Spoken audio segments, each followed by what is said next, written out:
या दूसरा सामने वाले की तरफ है, इतना ज़्यादा बाकी जो प्रेशर वगैरह आ रहा है। इफ आप किसी भी चैनल को ओपन कर लीजिए, किसी भी तरह का डिबेट आप खोल के देख लीजिए, ज़्यादातर 80% डिबेट्स के अंदर आपको है ना एक ही तरह की चीज़ें मिलेगी। और एक तरह से लग रहा है कि जो देश का जो सोशल फैब्रिक है वो पूरी तरह से एक एक करके टूटते जा रहा है। और किसी भी तरह का आप 8 से 10 साल में कोई भी इन्वेस्टिगेटिव जर्नलिज्म या स्कैम कोई बहुत बड़ा एक्सपोज हुआ हो वगैरह, उस तरह की कोई चीज़ सामने नहीं आ रही है। इनफैक्ट ना जब हम आजकल इन्वेस्टिगेटिव एजेंसीज़ को भी देखते हैं, चाहे ईडी की बात करें, सीबीआई की बात करें वगैरह, हमें लगता है कि ये एजेंसीज एक्चुअली इन्वेस्टिगेटिव एजेंसीज नहीं है, बल्कि एक पॉलिटिकल एजेंसी है जो अपने एक पॉलिटिकल मोटिव के साथ काम कर रही है। तो वो उस लेवल का जर्नलिज्म रह नहीं गया था, और उसके अंदर मुझे भी कहीं में घुटन सी मुझे फील तो हो रही थी। और लग रहा था कि मतलब करें क्या, जो मुझे अच्छा जर्नलिज्म करना था, चीज़ों को एक्सपोज करना था, लेकिन माहौल ऐसा नहीं था, और जो प्लेटफॉर्म जो थे वो भी अलग अलग वजह से, कमर्शियल वजह से या तमाम वजह से वो लोग उस तरह का प्लेटफॉर्म नहीं हो रहा था। उसके बीच में मुझे एक अपॉर्चुनिटी मिली थी कि सोनी लिव वाले आए थे मुझे ढूंढते ढूंढते इन 2019 के अक्टूबर में। एंड उन्होंने कहा था कि उनको मेरी किताब मैंने जो लिखी थी उसके ऊपर उन्होंने कहा कि उनको एक वेब सीरीज़ बनानी है, वो ओटीटी के लिए करते हैं। तब मेरा पहला क्वेश्चन ये था कि ओटीटी क्या होता है। That was 2019। तो उसके बाद उनसे बात वगैरह हुई, एंड देन काफ़ी उसमें चर्चा वगैरह हुई। Then they bought the rights of my book, और फिर मेरे पास चॉइस थी कि मैं जर्नलिज्म करूं, या जर्नलिज्म में मैंने इतना जो एक्सपीरियंस लिया हुआ, इतने स्कैम एक्सपोज किए हुए हैं, उसका कहीं ना कहीं यूटिलाइज करके एक बड़े पर्दे पर लाए। और ओटीटी का देखिए एक फ़ायदा भी होता है कि उसको बहुत सिंप्लीफाई और एंटरटेनिंग वे में प्रेजेंट करके एक मासेस तक पहुंचाते हैं, और जिससे समझना भी आसान होता है। देन मैंने सोनी लिव के साथ का ये कॉन्ट्रैक्ट हुआ, जो सीरीज़ आपने देखी थी, जो मेरी किताब है तेलगी रिपोर्टर्स डायरी, जिसका अभी एक हिंदी और इंग्लिश में हार्पर कॉलिंस ने पब्लिश भी की है उसको वापस से, तो वो मैंने किया। उसके बाद में अगला जो मुझे अपॉर्चुनिटी मिली कि इंडिया के एक बहुत बड़े सबसे अमीर आदमी के घर के बाहर एक्सप्लोजिव मिला था मुंबई में, आप लोग जानते होंगे, जिसमें पुलिस वाले अरेस्ट हुए थे। तो उस पर मैंने एक किताब लिखी थी, criminals in uniform. That book also actually became very hit, और उस पर भी एक वेब सीरीज़ बन रही है, वहाँ उसके भी राइट्स बिक गए। फिर तीसरी मैंने लिखी शीना बोरा मर्डर केस पे, जो मैंने कवर किया हुआ था, वो भी काफ़ी सेंसेशनल था। आपके इनफैक्ट कोलकाता का उसमें बहुत बड़ा एंगल है यहाँ से, तो वो मैंने की, और वो भी बिक गया। और चौथी मैंने लिखी थी रंगा बिल्ला, ये 1978 के बहुत बड़े क्रिमिनल्स हुआ करते थे एक ज़माने के। तो 4 मैंने किताबें लिखी थी, चारों पर वेब सीरीज़ एक पर बन चुकी है, और बाकी 3 पर बन रही है। तो मुझे लगा कि मैं अपनी जो बात है वो एक नए तरीके से, एक नए प्लेटफॉर्म ओटीटी के थ्रू कर सकता हूँ, और एक लार्जर उसमें जा सकता हूँ। जैसे तेलगी की जो रिपोर्ट है, ये है सिर्फ हिंदी में नहीं है, हिंदी के अलावा 4 से 5 और भाषाओं के अंदर भी लैंग्वेज में है, तो या तमिल वगैरह में भी है। और इनफैक्ट नवंबर में जो उसका जो सेकेंड वॉल्यूम आने वाला है, उसमें there is a character also, एक एक्टर है जो मेरा कैरेक्टर भी प्ले करेगा, जो जिसमें आपको धीरे से पता चले किस तरह से स्कैम था, वो मैंने एक्सपोज किया। तो it's a kind of journalism only, जो मैं टीवी पे दिख रहा है वगैरह, वो वही चीज़ जो न्यूज़ के बजाय हम थोड़े एंटरटेनिंग तरीके से बता रहे हैं, लेकिन लोगों को पता चले कि सच्चाई क्या थी और इस ज़माने में क्या हुआ था। और ओटीटी पे जो सीरीज़ चल रहा है, वो एक तरह से आप मॉडर्न हिस्ट्री के तौर पे उसे देख के चलिए। एक ज़माने में जर्नलिज्म को बोलते थे कि journalism is a history written in hurry, but आज की तारीख में अगर आप हर्षद मेहता का स्कैम आपको देखना हो, तो आप पढ़ने के बजाय जो उसकी ओटीटी पर जो दिखाया गया था, उसके हिसाब से आप उसको कनेक्ट करते हैं। तो मुझे लगा कि मैंने जो जर्नलिज्म किया और जितना एक्सपीरियंस है, उसको मैं किस तरह से सामने ला सकता हूँ। तो मैंने सोचा कि मैं बुक्स लिखूंगा और उसके बाद में करूँगा। तो 4 बुक्स हैं, 2 बुक्स मेरी अब अगले 6 महीने में और आने वाली हैं, नई है। मोस्टली मैं क्राइम और इन्वेस्टिगेशन पे लिखता हूँ, क्योंकि मैंने उसी में काम किया हुआ है। और ओटीटी पे जब भी हम जाते हैं, तो समझिए कि आप इतने बड़े ऑडियंस तक पहुँच जाते हैं कि ओटीटी है पर जो वेब सीरीज़ है वो आपकी बुक्स को कॉम्प्लीमेंट करती है, जो बुक है वो आपके ओटीटी को कॉम्प्लीमेंट करता है। और मेन है कि जर्नलिज्म जो है वो किसी न किसी माध्यम से बचा रहता है, और एटलीस्ट लोगों को पता चलता है कि जर्नलिस्ट जो होते हैं उन्होंने एक ज़माने में कितनी मेहनत की थी और एक एक स्कैम को बाहर लाने में कितना हुआ था। स्कैम 1992 आपने देखेंगे तो सुचिता दलाल ने जो एक्सपोज किया था हर्षद मेहता का स्कैम, पता चलता है उसने किस लेवल पे मेहनत की थी। अब भी आप देखेंगे तो मुझे पता था कि किस तरह से मुझे थ्रेट आते थे, क्योंकि पुलिस वाले ही अरेस्ट हो रहे थे। तो मेरे घर के नीचे पुलिस की ऐसे गाड़ियाँ वगैरह घूमती थी। And I am from a very moderate background, मतलब मैं मुंबई में जब तब रहता था, तो एक छोटा सा घर था 200 स्क्वायर फीट का, और वो ऐसा था जिसमें टॉयलेट भी बाहर था। और मेरे पास तब भी मैं जाके बुक्स लिखता था, मेरे पास लैपटॉप नहीं था, डेस्कटॉप नहीं था। वो साइबर कैफ़े का ज़माना हुआ करता था 2003-4 में। तो मैंने साइबर कैफ़े में रोज़ 2-2 घंटे बैठ के वो किताब लिखी थी जो आपने देखी है। तो मेरे कहने का बोले जो कहने का तात्पर्य ये है कि यू डोंट नीड एक्चुअली, आपको बहुत फैसिलिटीज़ और उस सब चीज़ों की ज़रूरत नहीं। अगर आपको कुछ करने का जज्बा है और आप करना चाहते हैं, देन अलग अलग मतलब शॉर्ट कमिंग्स है लाइफ की, उसके साथ में भी आप कर सकते हैं। सिर्फ ये कि आपको वो करने का एक जज्बा है, वो होना बहुत ज़रूरी है, और वो आपको कहीं ना कहीं से निकाल कर लाना पड़ेगा। और इसीलिए इस तरह के जो एजुकेशनल इंस्टीट्यूट वगैरह हैं आपके, ये लोग इसमें बहुत ही इंपॉर्टेंट रोल प्ले करते हैं। मैं हमेशा जाता हूँ तो मुझे कहा जाता है कि अरे देखिए प्रैक्टिकल नहीं होता, प्रैक्टिकल नहीं होता है वगैरह, प्रैक्टिकल कम होता है, बाहर प्रैक्टिकल होता है। बट आप एक समझिए कि थ्योरी और प्रैक्टिकल इक्वली इम्पोर्टेंट होता है, और जब तक आप थ्योरी और इन प्रिंसिपल आप उसमें नहीं समझ पाएंगे, स्ट्रांग नहीं हो पाएंगे, तब आगे जाके आप प्रैक्टिकल भी स्ट्रांग नहीं कर पाएंगे। आपको पिज़्ज़ा का आप ऑर्डर करते तो आपको चीज़ पता है और वो उसकी टॉपिंग्स के हिसाब से आप पैसे देते हैं, लेकिन हम सोचते नहीं कि एकदम नीचे एक ब्रेड होता है और उस ब्रेड के बिना वो पिज़्ज़ा नहीं बन पाएगा। तो हम जब इस तरह के इंस्टीट्यूट में करते हैं तो इंस्टीट्यूट हमको एक बेस प्रोवाइड करता है। मैं खुद कई सारे कॉलेजेस में पढ़ाता हूँ और बाकी जगह जाता हूँ, तो इस तरह का आपका जो इंस्टीट्यूट है वो बेस प्रोवाइड करता है। इनफैक्ट मुझे बहुत अच्छा लगा कि उन्होंने कहा कि वी कैन बी कॉन्ट्रोवर्शियल। आपने ये किया, बहुत कम इंस्टीट्यूट एक्चुअली हैं जो इस तरह के खुल के बात कर सकते हैं, और आई एम श्योर कि यहाँ होता है। मैंने मुंबई तक में ये फील नहीं किया। आपको इनफैक्ट खुद के लिए एक बार ताली बजानी चाहिए यहाँ पे। हम अभी आएंगे, एक थी शीना बोरा के किताब के बारे में बोलेंगे, लेकिन उससे पहले एक वीडियो कल हम खोज के निकाल के रखे हैं। हम होमवर्क अभी तो करते हैं, जर्नलिज्म छोड़ दिए हैं, वो वीडियो एक बार चलाते हैं।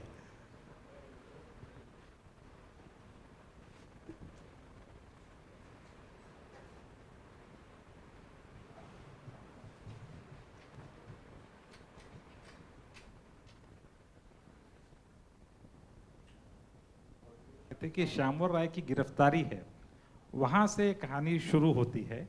और उसमें जो पुलिस का वर्जन था वो हमें लगा कि काफ़ी फिल्मी था, क्योंकि एक व्यक्ति चल रहा है सड़क पर जहाँ वो रहता है, उसके अलावा 2 पुलिस स्टेशन का जुरिडिक्शन क्रॉस करके जा रहा है। सडनली पुलिस की उससे जीप दिखती है, फिर वो डर जाता है, भागता है, पुलिस दबोच लेती है, फिर अचानक इतना सब खुल जाता है। ये पुलिस का जो वर्जन था ना, वो हमें लगा कहीं ना कहीं लगा कि काफ़ी फिल्मी है। और मैं आपको बता दूं, कहानी जो होती है वो एफआईआर के सेक्शंस के बीच में नहीं होती है, चार्जशीट के पन्नों के बीच में नहीं होती है, प्रेस क्लब में होने वाली गॉसिप्स के बीच में भी कहानी नहीं होती है। कहानी उसके बियॉन्ड जाकर ढूंढनी पड़ती है। जैसे आप कह रहे थे कि किताब में कितने सारे पन्ने हैं, मैं आपको बता दूं तकरीबन 16,000 पेजेस को मैंने पढ़ा है, जिसके अंदर एफआईआर थी, मल्टीपल रिमांड एप्लीकेशन थी, मल्टीपल चार्जशीट थी, गवाहों के बयान थे, पुलिस वालों के बयान थे, फॉरेंसिक की रिपोर्ट्स थी, मीडिया रिपोर्ट्स थी, बहुत सारे इंटरव्यूज वगैरह थे। जब इतना सब खंगालने के बाद में, अलग अलग कसौटी पे कसने के बाद में, जब तीन किताबें भी थी और 3 किताबें भी हाँ थी। किताबें भी थी। जैसे राकेश मारिया जो पूर्व पुलिस कमिश्नर है, उनकी किताब का इसमें रेफरेंस था। फिर इंद्राणी की जो बेटी है विधि, उसने किताब लिखी थी डेविल्स डॉटर, उसका भी उसमें रेफरेंस है। तो मल्टीपल इतने तकरीबन 16,000 पेजेस के आसपास। आज भी मेरे घर में बहुत बड़ा एक डब्बा पड़ा हुआ है जिसमें इतने सारे डॉक्यूमेंट्स रखे हैं। और जब मैंने प्रोडक्शन हाउस को दिया था तो किताब के अलावा इतना बड़ा मैंने डब्बा उसको दिया था, ये बोल के कि आगे कभी भी आपके पास कुछ लीगल अटेंशन अगर आता है तो ये चीज़ है, उसको ध्यान में रखना पड़ेगा। क्योंकि ये किताब लिखना अपने आप में थोड़ा चैलेंजिंग था और एकदम टाइट रोप वॉकिंग था, क्योंकि ये केस अभी भी चल रहा है।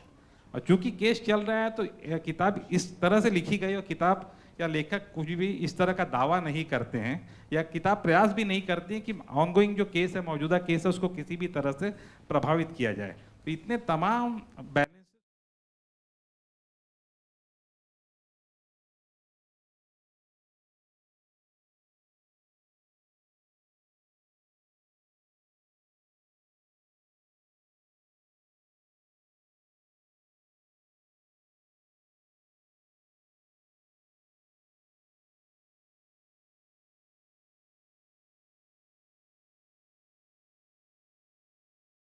अकोमोडेट किया गया था कि एक ऑल्टरनेटिव थ्योरी क्या चल रही थी, कि क्या कुछ ऐसा हुआ था जो शायद किताबों में दर्ज या डॉक्यूमेंट्स में कहीं दर्ज नहीं है, लेकिन उस तरह का भी हुआ सकता था। तो उन तमाम चीज़ का जो प्रयास है वो इसमें किया गया था। और चूंकि केस इतना कॉम्प्लिकेटेड था और इतना उलझन था, अगर आपको याद हो कि साल 2015 के अंदर एक केस खुला था। साल 2015 में भारत के सामने 2 बड़े सवाल थे जो हर भारतीय पूछ रहा था। उस पर दूसरे नंबर का सवाल था, वो इस केस से जुड़ा हुआ था। इस वजह से ये था कि लगातार किताब लिखने के दौरान में बहुत सारी दिक्कतें भी आई, but finally with the help of बहुत सारे लोग थे, मेरे प्रकाशक थे विनोद कापड़ी, उन्होंने काफ़ी मदद की, शहादत और राम कुमार वगैरह बहुत सारे लोगों का इसमें योगदान रहा है जिन्होंने इसमें मुझे सहयोग भी दिया था।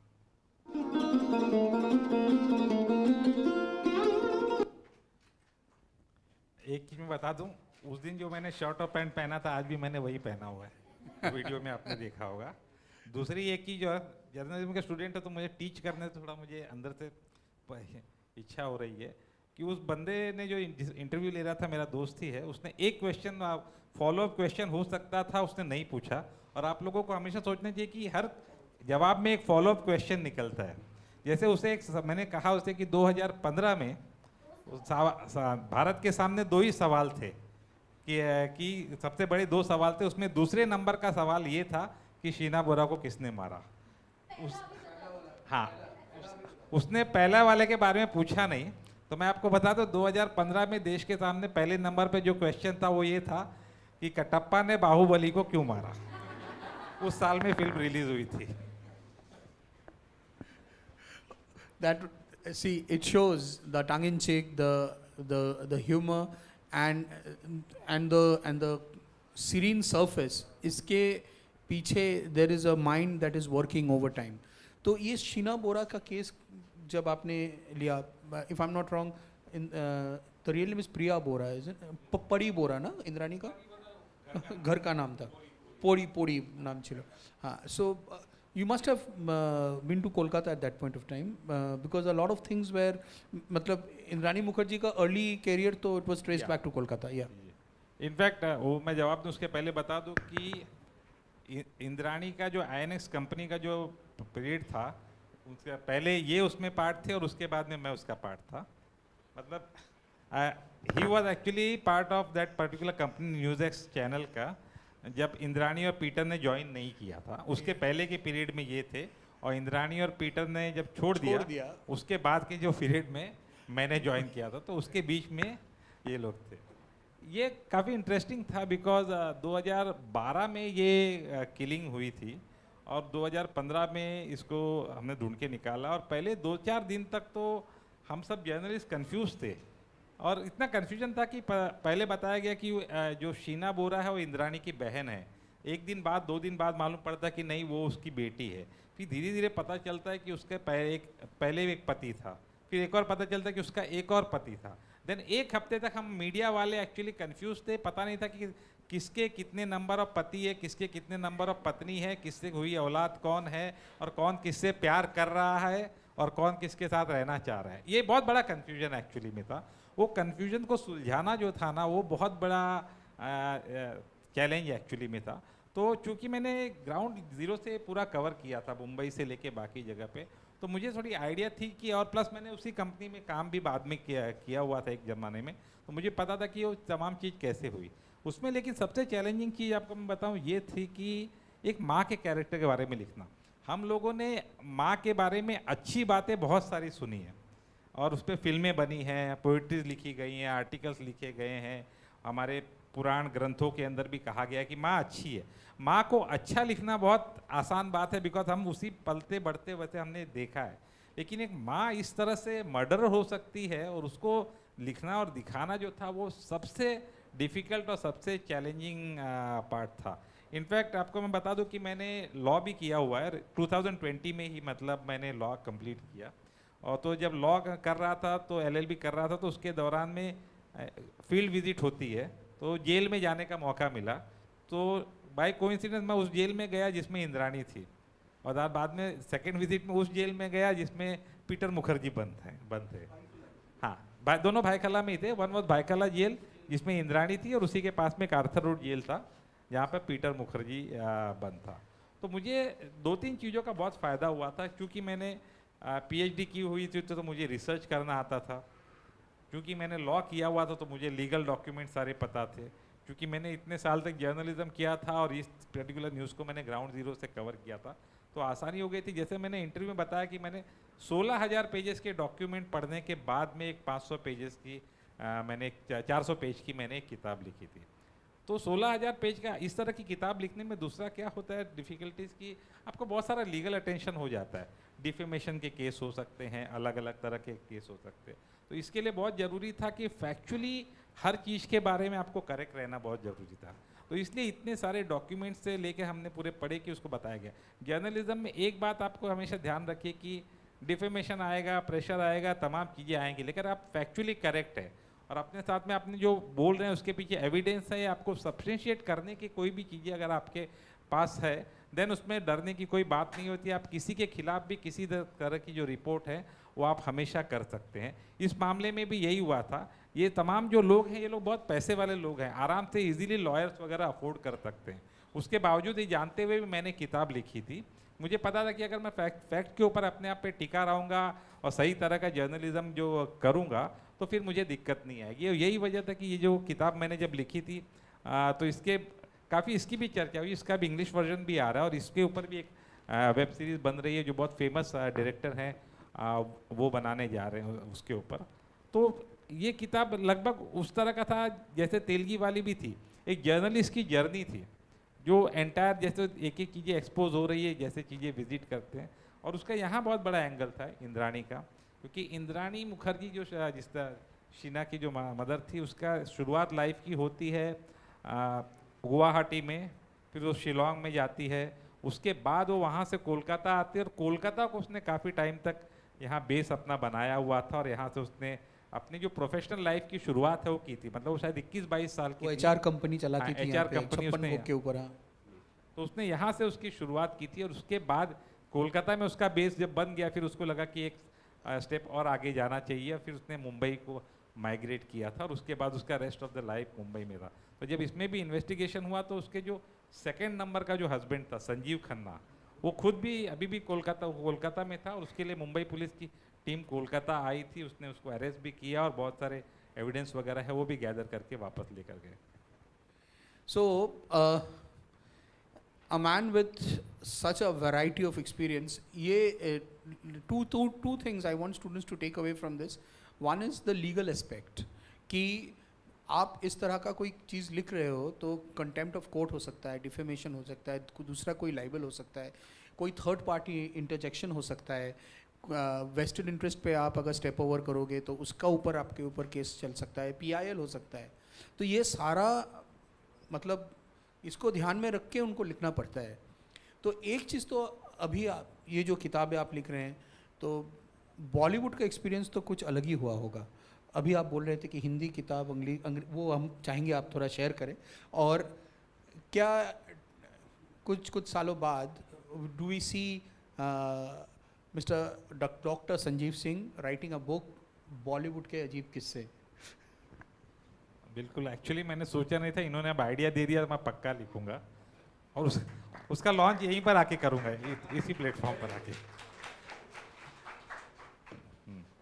तो हम जैसे बात कर रहे थे कि बॉलीवुड के बारे में, पहले किस्सा ये था, हम लोग थोड़ी देर पहले बात कर रहे थे कि मैं किताब एक्चुअली में हिंदी में लिखता हूँ, सोचता हिंदी में हूँ, मैं हिंदी मीडियम में पढ़ा हूँ तो हिंदी में किताब लिखता हूँ और देन उसके बाद मेरी किताब है हिंदी में कोई पढ़ता नहीं है, कोई ज़्यादा जानता नहीं है, मतलब उसकी मार्केटिंग जो डिज़ायर्ड मार्केटिंग है वो हिंदी में नहीं होती है। फिर वो किताब इंग्लिश में ट्रांसलेट होती है, फिर उसकी बहुत हैवी ड्यूटी मार्केटिंग प्रमोशनल चीज़ें होती है, इंग्लिश की रीडरशिप भी बहुत अच्छी होती है, बहुत ज़बरदस्त फीडबैक्स वगैरह आते हैं। जब वो फीडबैक आते हैं देन OTT और प्रोडक्शन हाउस तो उस किताब के राइट्स खरीद लेता है और फिर उस पर हिंदी में एक वेब सीरीज़ बनाता है। मतलब मेरी हिंदी की चीज़ है, उसको OTT बनने के लिए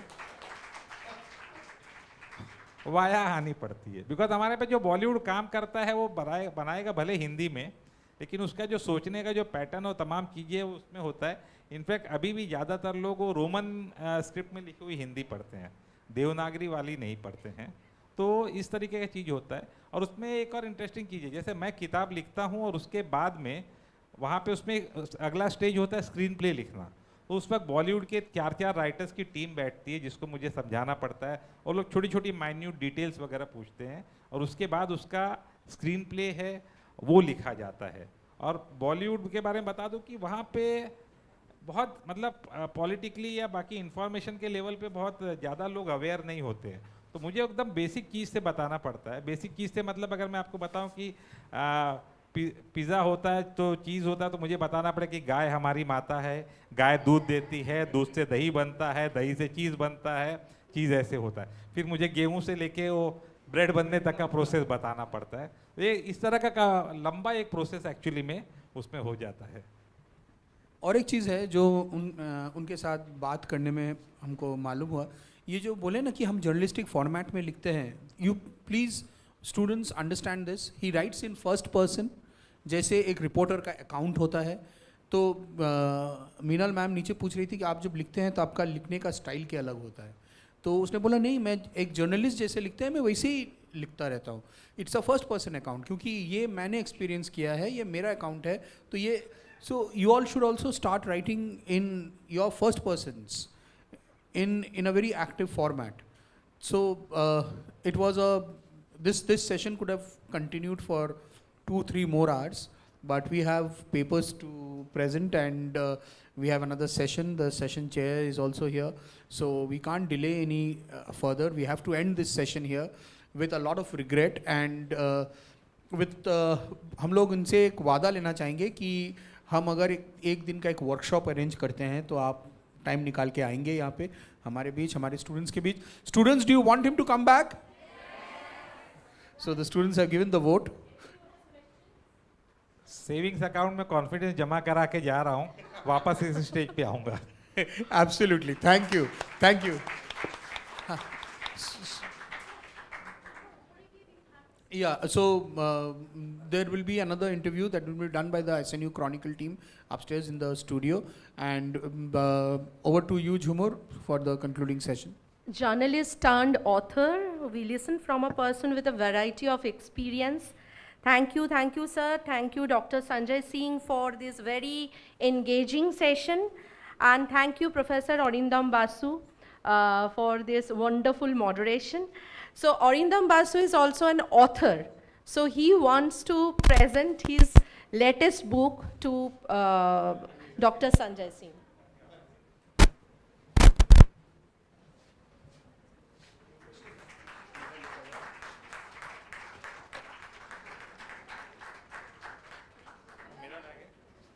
आप लोग 10 सेकेंड और रुकिएगा, मुझे रिटर्न गिफ्ट देने की आदत है।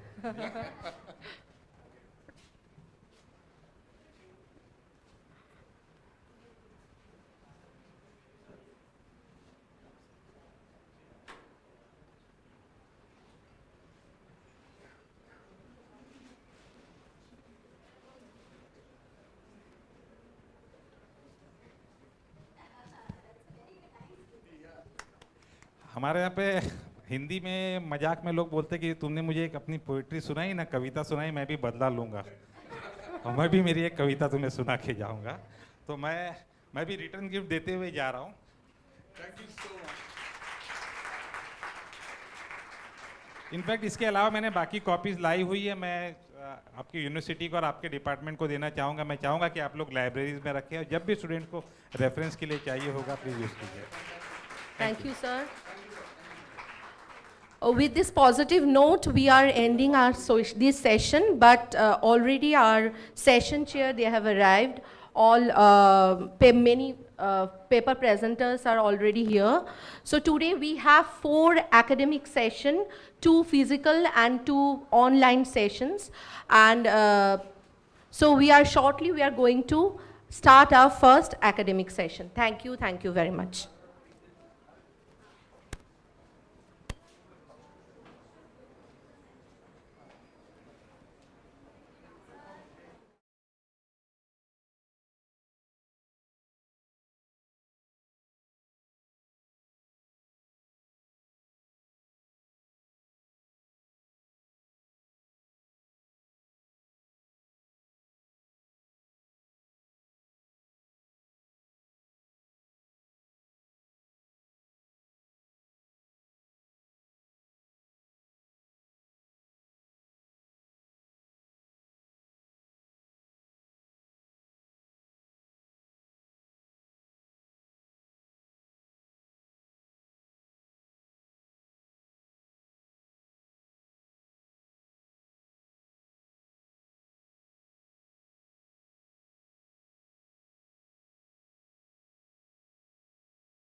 Good morning.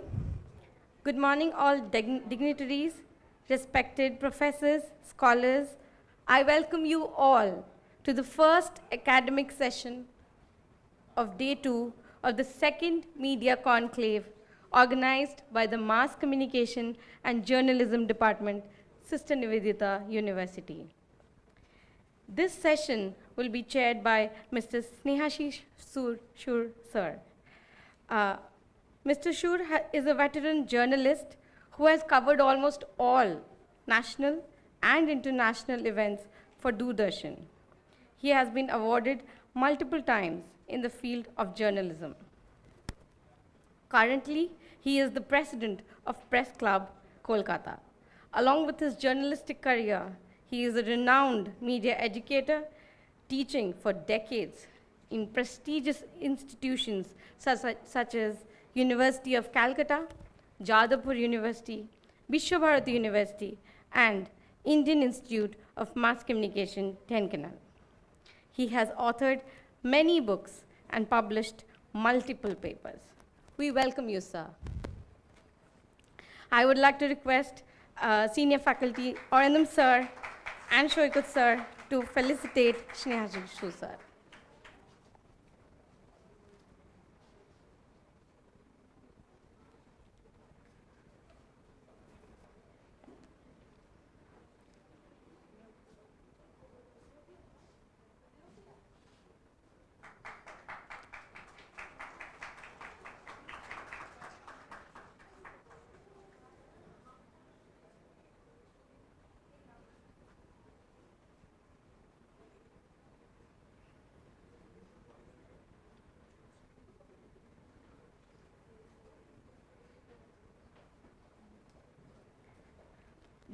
This session will contain very interesting and thought-provoking papers.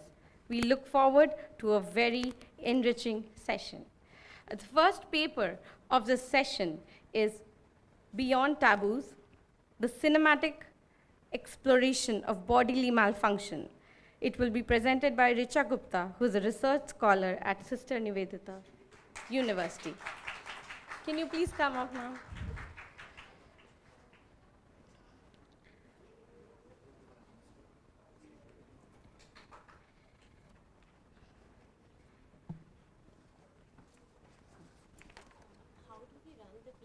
How do I ask them to change these slides? Do you have to prompt them? Over to you, sir.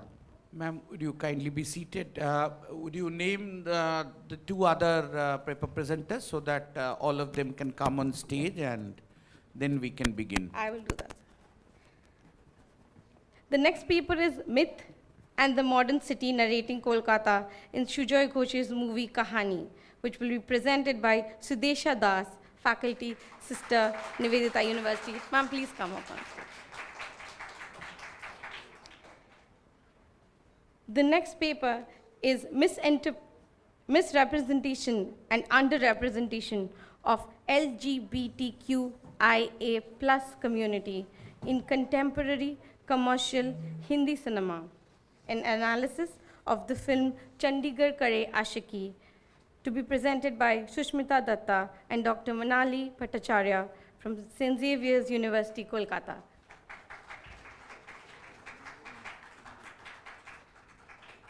Without much delay, I would request Snehaji sir to take over the session. Over to you, sir.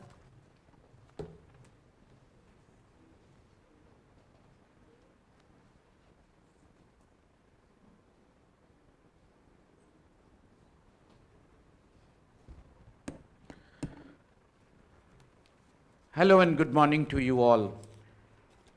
Distinguished professors and other faculty members, paper presenters, my dear students, ladies and gentlemen. At the outset, I must congratulate the team SNU, especially the Journalism and Mass Communication Department, for holding such seminars. And it is not for the first time, and I'm also not coming for the first time. This effort is very important in a teaching learning process. And the entire teaching learning process cannot be confined within the four walls of the classroom. Especially the subject we deal with requires a lot of exposures outside, like exposures from outside, which I think a basic purpose of this kind of academic discourses. The academic papers bring us knowledge, familiarize us with the newer developments in the field, which are very, very important. We may be a student of post-graduation or undergraduate, but we need to be exposed to the newer thoughts. No doubt there are some papers which you may not be quite comfortable with because they deal with advanced knowledge and skill, and they are supposed to deal with advanced knowledge and skill. But each one of us should be exposed to them so that the word which seems to be not familiar with us, the concept which seems to be new to us, we can go back and find out, do our own research. Friends, the challenge is we need to explore ourselves in the newer areas. Journalism and mass communication is a subject which has gone through a sea change over the years, in last 50 years or so. Even when we started the subject 30 years back, little more than that actually, and what is being taught here today has got heaven and hell difference. We all require to update ourselves, so the students are required to newer areas related to core and fringe areas of journalism and mass communication. Yes, I agree that some of the concepts will not be very understandable to you at this stage. But I reiterate that you should continue with your own research, own studies, own findings, and be familiar with it.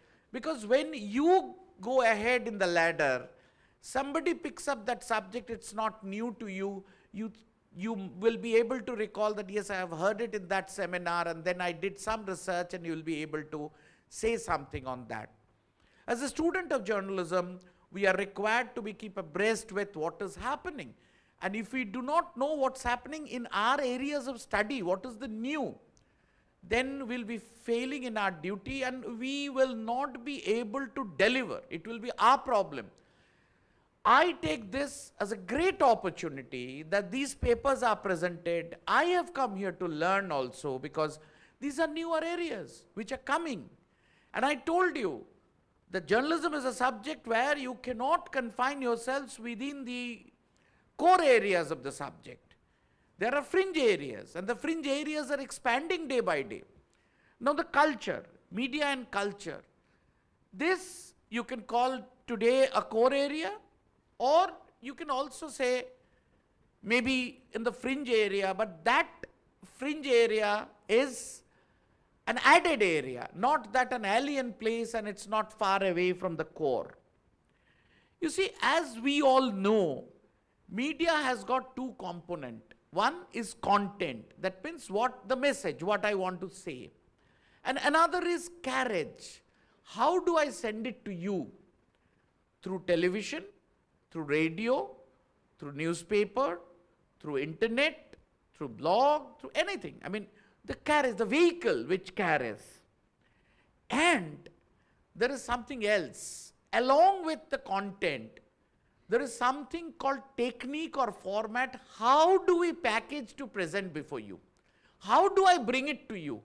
It's very boring, it's very attractive, whether it is able to catch your attention. So, media, the message, the content on one side, content is the king.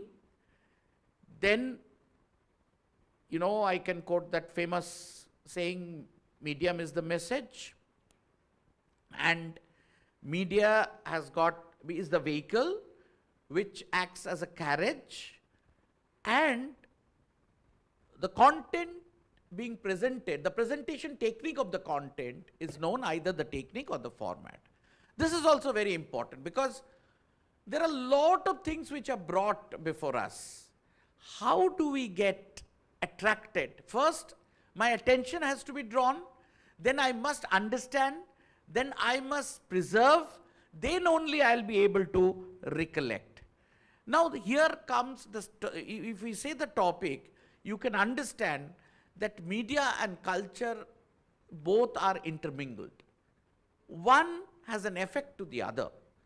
The media is going to create an impact to culture, and culture is something by which the media outputs are being formed. I have a cultural background, so whatever I produce, obviously I carry that baggage.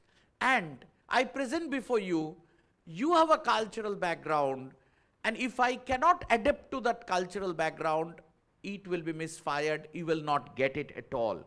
So influence or media or audience is something very important for media, which, creates its impact, an impact to the audience. This is very important. And the audience is culturally based, they have a cultural background.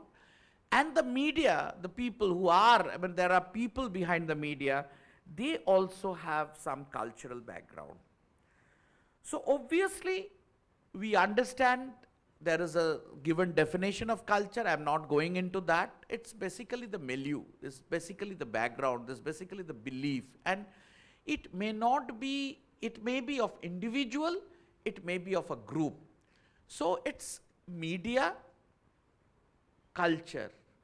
Now culture is not very straight. There could be film, there could be print, there could be something else. Now basically, these are basically the three films, the three papers. The first one is also on film as a vehicle, as a medium. Second one, very particularly, and the third one is also film. Now film is a very strong vehicle and very impactful. When I say strong, very impactful. Now here the paper presenters have chosen their ways of showing that the content being transmitted through a movie, what are the nuances of the content. They reviewed the content and they come to a conclusion. Obviously, we'll discuss all their papers and you are free to ask questions. I will also take part in the discussion in whatever way possible. Now, this is not my area of forte, but still, since as a journalist, when you are put to one assignment, you have to do your assignment. But I believe that they have done their cultural studies, they know, and their supervisors and their co-authors have done a good job, and we look forward to them. I call upon the first speaker, Richa Gupta. The topic is Beyond Taboos, the Cinematic Exploration of Bodily Malfunctions. Ma'am, you are from this university? Yes, yes. I'm a research scholar from the Department of English. Oh, again let me tell you, English, I'll take just 30 seconds from you, ma'am. English is a subject where from lot of people are advancing in culture studies, gender studies, and lot of other areas, including human rights, including other things. So it's good that this kind of seminars give us an opportunity to hear each other. The social sciences are, the subjects of social sciences form a bouquet.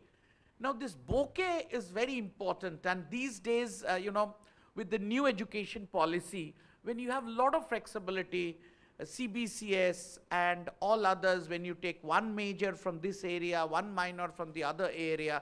So it's, it's a bouquet system and maybe a cafeteria system, the way it's choice best. So we are very happy that we have somebody from the English department, sorry, of this university to present the paper. Thank you very much, ma'am. I once again welcome Ms. Richa Gupta.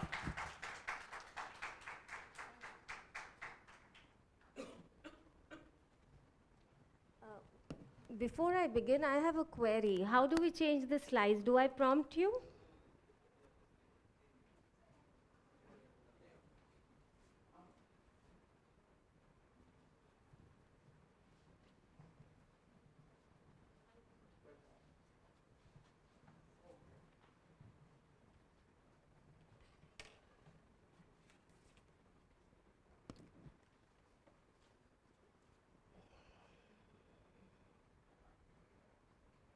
So may I begin? Okay, so good afternoon, everyone. My introduction has already been given, so I directly come to the topic of my paper, that is Beyond Taboos, the cinematic exploration of bodily functions oblique malfunction films. Okay, so I begin with a speech of Sham Benegal, and I paraphrase it. It says that filmmakers are not necessarily serious thinkers, they are essentially storytellers.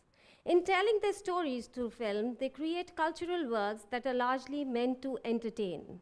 These may, on occasion, succeed in providing insights into life and society. So the Hindi film industry, popularly called the Bollywood industry, has remained within the mold of this conventional theme of action, drama, and romance, and has towed this very line.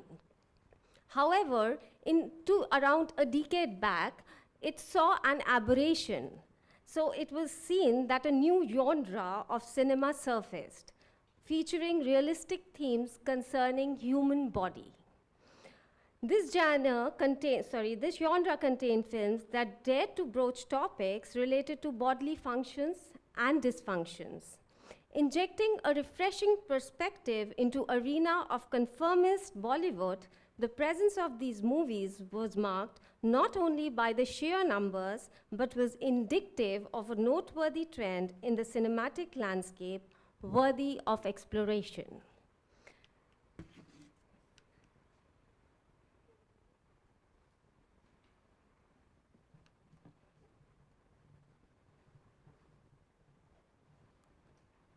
Oh, it's changed. Yeah. So this research paper intends to do exactly this. By delving into the recent unexpected surge and regularity of Bollywood films centered around body functions and dysfunctions, it aims to uncover the underlying reasons contributing to this trend, shedding light on why this unique genre has regained traction among both filmmakers and audiences alike. Additionally, through a sociological lens, this paper also highlights how these factors pinpoint to a societal shift towards greater acceptance, where previously taboo subjects are now being embraced as a mainstream narratives, thereby challenging societal norms, dismantling stereotypes, and fostering greater understanding. However, I think yeah. However, before I try to explain what I mean by bodily functions and malfunction films, I would like to begin with a disclaimer stating that due to the paucity of any literature review primarily focused on these kind of films, this term of bodily functions and malfunction films is of my own making. I use it as an umbrella term to group all recent Bollywood films whose storyline is intricately linked with the physiological aspect of human body.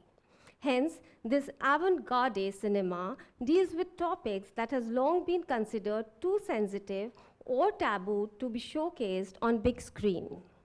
Themes like fat shaming, advanced age pregnancy, same-sex love, menstruation, open defecation, transgender relationships, surrogacy, male pattern baldness, reproductive issues, and many such similar issues connected with human anatomy are now part of mainstream cinematic narrative under this genre. During the past decade, we see inundation of films based on operations of human body. Pioneering the movement was the movie Vicky Donor, released in 2012. And avant-garde again, because of its insightful commentary on unconventional issues, this film fearlessly delved into the societal taboos surrounding sperm donation against the background of a middle-class settings. It was a compelling story of Vicky, a young man who becomes a sperm donor for financial reasons, navigating the stigmas and familiar pressures associated with this act. Vicky's reservation surrounding the whole concept of sperm donation portrays reservations about being vocal of reproduction-related problems. Moreover, the movie reflects a general mindset where the whole issue of artificial reproduction is treated as something frivolous, worthy of being laughed upon, and to be talked about in hushed tones, or better, to be brushed inside a carpet. Vicky Donor not only showcases the problem but also provides a comforting resolution. The movie uses clever humor, wordplay, and innuendos to explain the process of sperm donation, engaging the audience, making them more receptive to the underlying message about the importance of reproductive health and challenges faced by infertile couples. The movie manages to turn a potentially sensitive, albeit a taboo subject, into an opportunity for both entertainment and social commentary, which is in fact a hallmark of this genre of bodily functional films. Earning both critical and commercial success, Vicky Donor becomes a trailblazer that inspired the genre of such films. Consequently, over the past decade, we witnessed the emergence of hordes of such films, such as Shubh Mangal Savdhan, Shubh Mangal Zada Savdhan, Bala, Ujra Chaman, Badhai Ho, Badhai Do, just to name a few, and a recently released Oh My God 2. So all these movies try to broach subjects earlier considered too blasphemous. Most of these were not only appreciated, most of these movies, they were not only appreciated, but were heartily embraced by the audiences.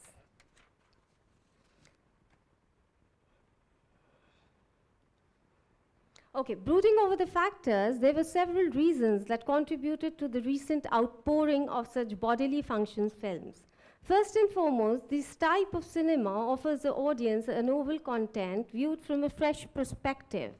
This ingenuity of the script captures the audience's attention, making it a compelling choice for filmmakers seeking to break free from traditional storytelling boundaries.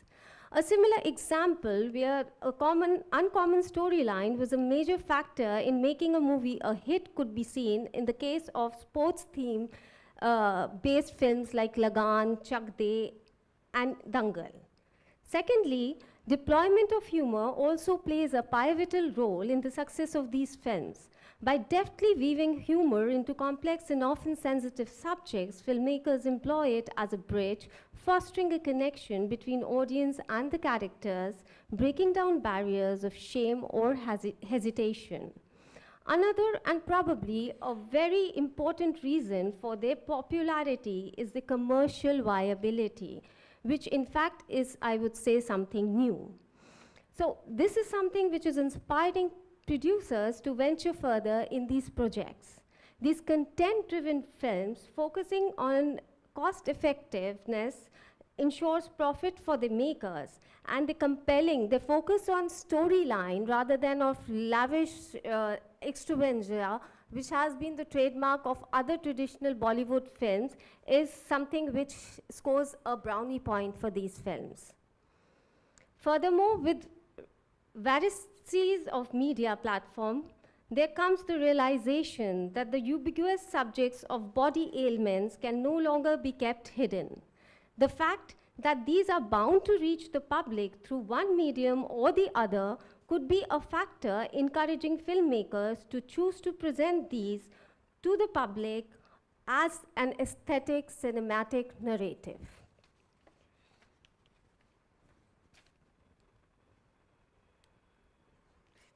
Okay. Now, the proliferation of bodily films is noteworthy not only for their numbers, but also for indicating a societal change. For centuries, many societies, including India, have shrouded topics related to human body in secrecy and shame. This silence has perpetuated ignorance and hindered progress, especially in areas of healthcare and personal hygiene. The success of films like Toilet Ek Prem Katha, which explores the issue of sanitation and open defecation, brought to light the problems related to lack of toilets, especially in rural areas, and the dire need for such basic facilities. By portraying the challenges faced by the protagonist and his community, the film catalyzed discussions on the importance of hygiene and access to toilets, leading to widespread awareness. Another such film titled Padman, released in 2018 and based on the life of Arunchalam Muruganathan, a social entrepreneur who revolutionized menstrual hygiene in rural India, boldly tackled the taboo subject of menstruation. This person who's credited for inventing the first vending machine for sanitary pads, and they came out really cheap, almost like for rupees 1 to 1.5 rupees per pad, was a groundbreaking film in this respect. These two films sparked conversations about issues that was always hushed because they were considered too sacrilegious to be openly discussed. Lastly, any trend of popular culture is invariably connected to people's acceptance. Similarly, the frequent and marked success of bodily function film pinpoints towards the audience's acceptance of these bodily issues. The characters of these movies and the struggles can be often perceived by the public as a reflection and maybe of their own experiences or the people they might know. The relatability puts the audience at ease, encouraging them to initiate a conversation, which I think is the very basic element of beginning a change. To come out, so this initiates a conversation to come out in the open and confront the problem with a better understanding and compassion. I would like to conclude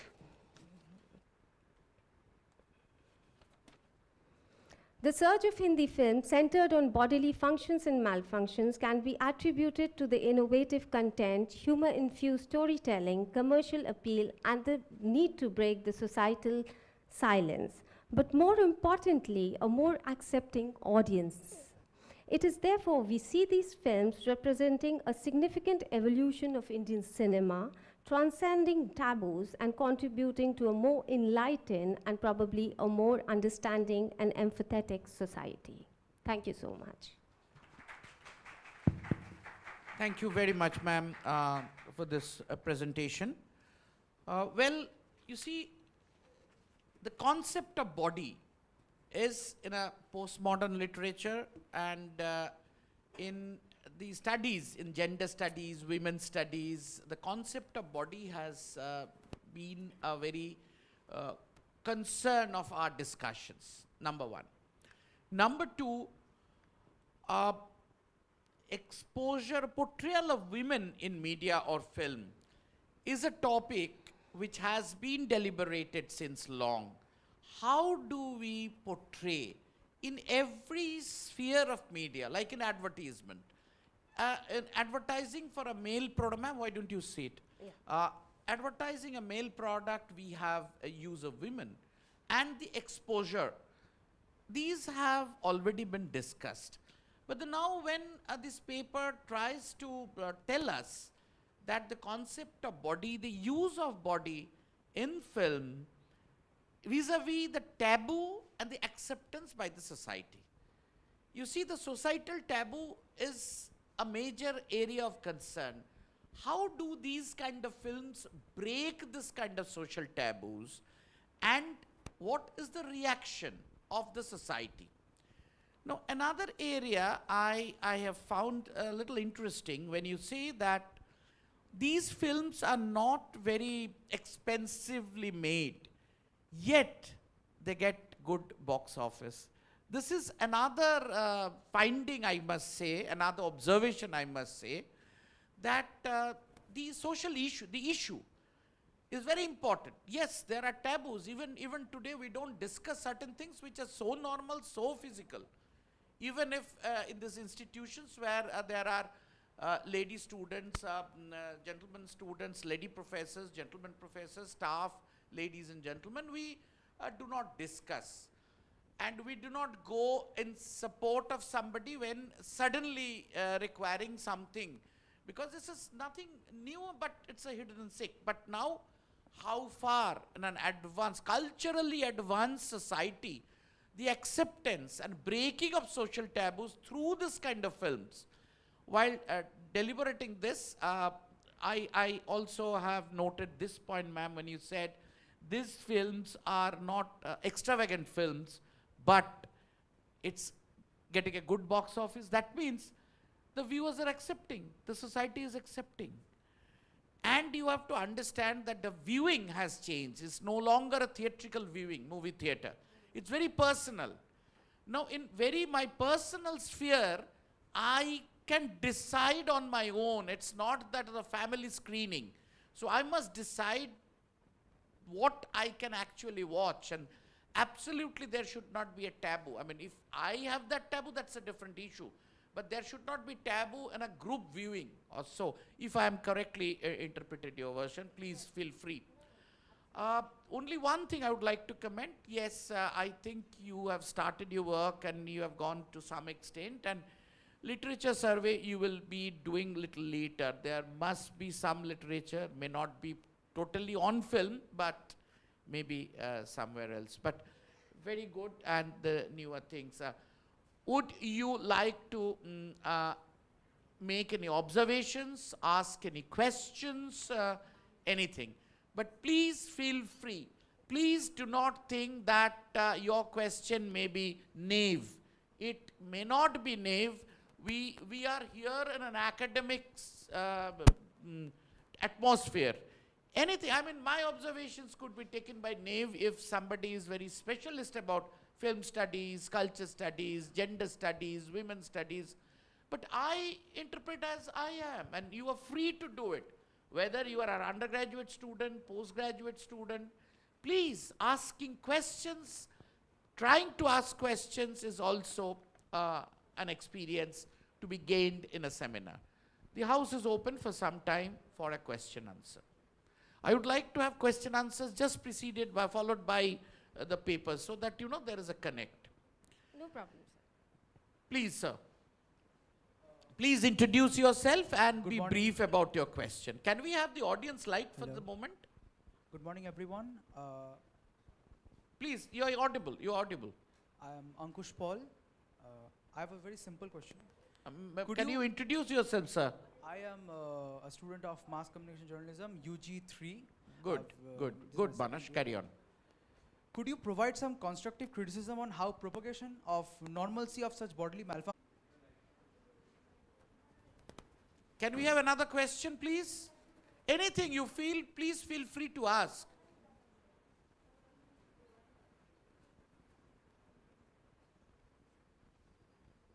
Anybody? Any volunteer? Please, we can't wait for a long. Whatever you have understood, you have not understood, feel free. Okay. In that case, we thank you very much, ma'am. In that case, we proceed to the second paper, the title of which is, you can now put off the lights. I'm sorry for bothering you, because if the questions come, then obviously the person who is raising the question should be seen, and the camera person would require adequate lights. You are the students of mass communication, that's why I can take this liberty with you. Misrepresentation and underrepresentation of LGBTQIA plus community in contemporary commercial Hindi cinema, and an analysis of the film Chandigarh Kare Ashiki, released in 2021. It will be presented by Shushmita Datto, and the paper is jointly submitted by Shushmita Datto and Dr. Manali Bhattacharya.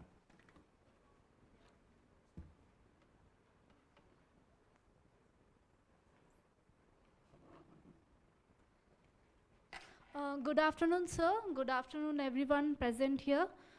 This is Shushmita. I'm a research scholar from the Mass Comm Department of St. Xavier's University, Kolkata. And this paper is co-authored by my supervisor, Dr. Manali Bhattacharya, ma'am. So the title of my paper is Misrepresentation and Underrepresentation of the LGBTQIA plus community in contemporary commercial Hindi cinema, an analysis of the film Chandigarh Kare Ashiki. So with the help of this paper, an attempt has been made.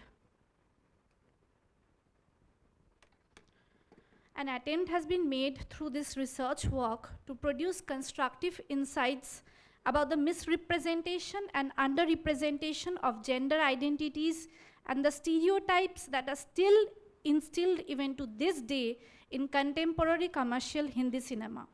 For that purpose, the film Chandigarh Kare Ashiki has been selected.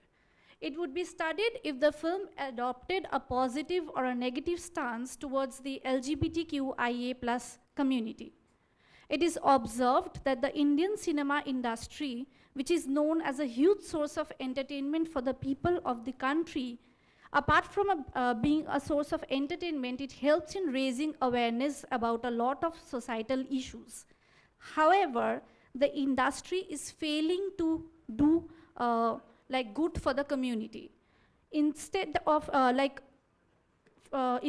giving a good message for the community, it is promoting transphobic content, which is giving boost to the transphobic and homophobic people there in the society. The industry often has been heavily criticized for its lack of employment opportunities for the community. It is still now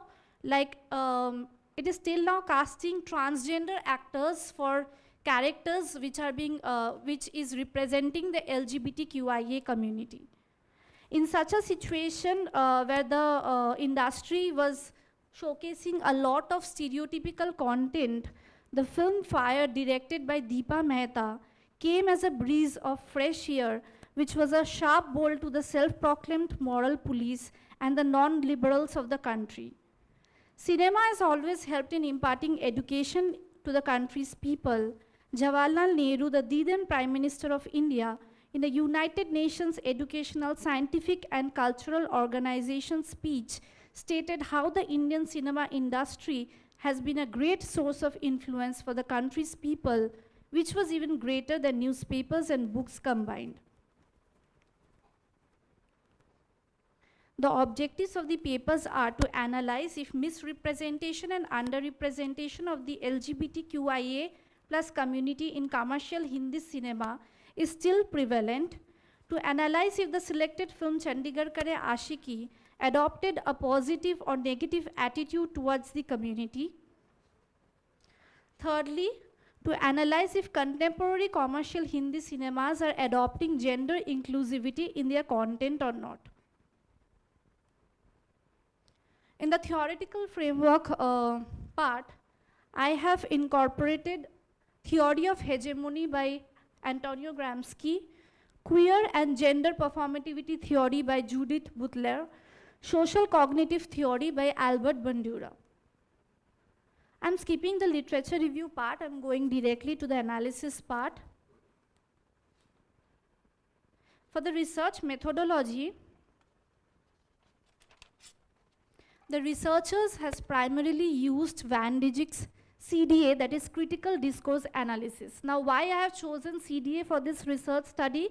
Because gender studies can be like hugely studied with the help of CDA, thematic analysis and content analysis. For the study, the researcher has processed the strands from the primary text available throughout the film, a structural analysis of the context and justification of the chosen content was done, synopsis of the movie and an elaboration of the rhetorical schemas are put into application.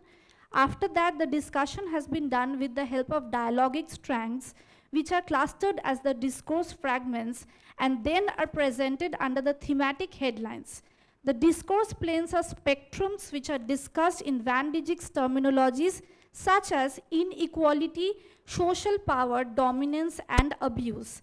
An analysis of each strand and fragment gives a view of the various spectrums of the Van Dijk's terminologies in the form of non-verbal as well as verbal cues which were used in the selected movie.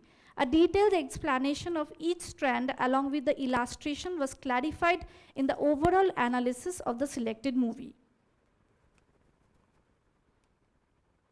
Data findings and analysis. So to talk about the film Chandigarh Kare Ashiki, it had like famous actors Ayushmann Khurrana and Vani Kapoor. It was directed by Abhishek Kapoor. The story revolves around Manvi Brar, who is a Zumba enthusiast who falls in love with Manu, Maninder, who is the lead character played by Khurana. He did not know that Manvi is a transgender woman. Later, when Manvi confesses Manu, he gets furious and swears to destroy her life. The film received a ton of positive reviews for showcasing a sensitive issue, but amidst all the good comments, the viewers somewhat overlooked all the negative sides and the flaws of the movie.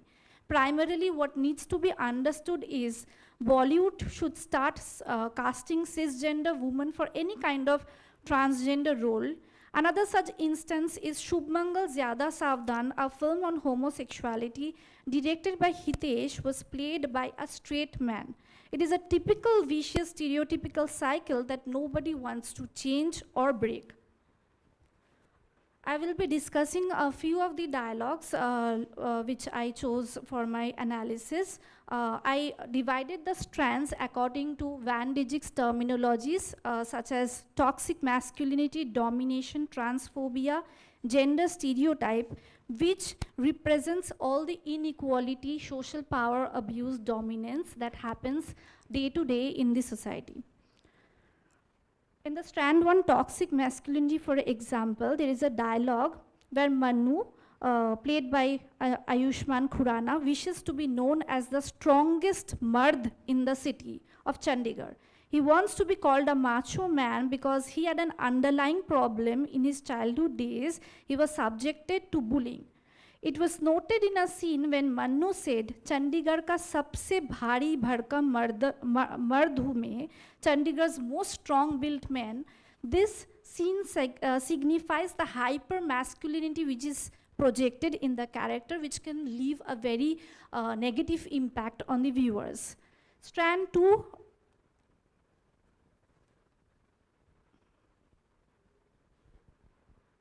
Strand 2, domination. A scene where Manu tells Manvi, तू है क्या, लड़का या लड़की? तूने मुझे धोखा दिया, जवाब दे. What are you? Are you a man or a woman? You have betrayed me. Answer me. Indicates the power dynamics where Manu becomes a total chauvinist and loses his sanity over the fact that Manvi is a transgender woman. So these scenes can do more harm than better for the community. Strand 3, transphobia. In the film's jokes were cracked by one of the lead character's friend, Manu's friend, which left a huge negative impact on Manvi. He cracked a sleazy joke on her by using the word chakke, that is homophobic slur, which was very detrimental. It questioned the entire intention of the film. It was contradictory to what the film wanted to portray, that is an equal representation of gender identities. However, it ended up boosting a message to the transphobic people that it is okay to do such things to the people. Gender stereotype. During the last few minutes of the movie, Manu's sister makes a very disastrous comment sorry stating, अब मुंगल house में क्या एक किन्नर बहू बन के आएगा? Now a kinnar will come as a wife in the house of the Munjal. This statement can lead to a very negative impact on all those people who are transphobic, and it is normal to spread filth about the LGBTQIA plus community. Analysis.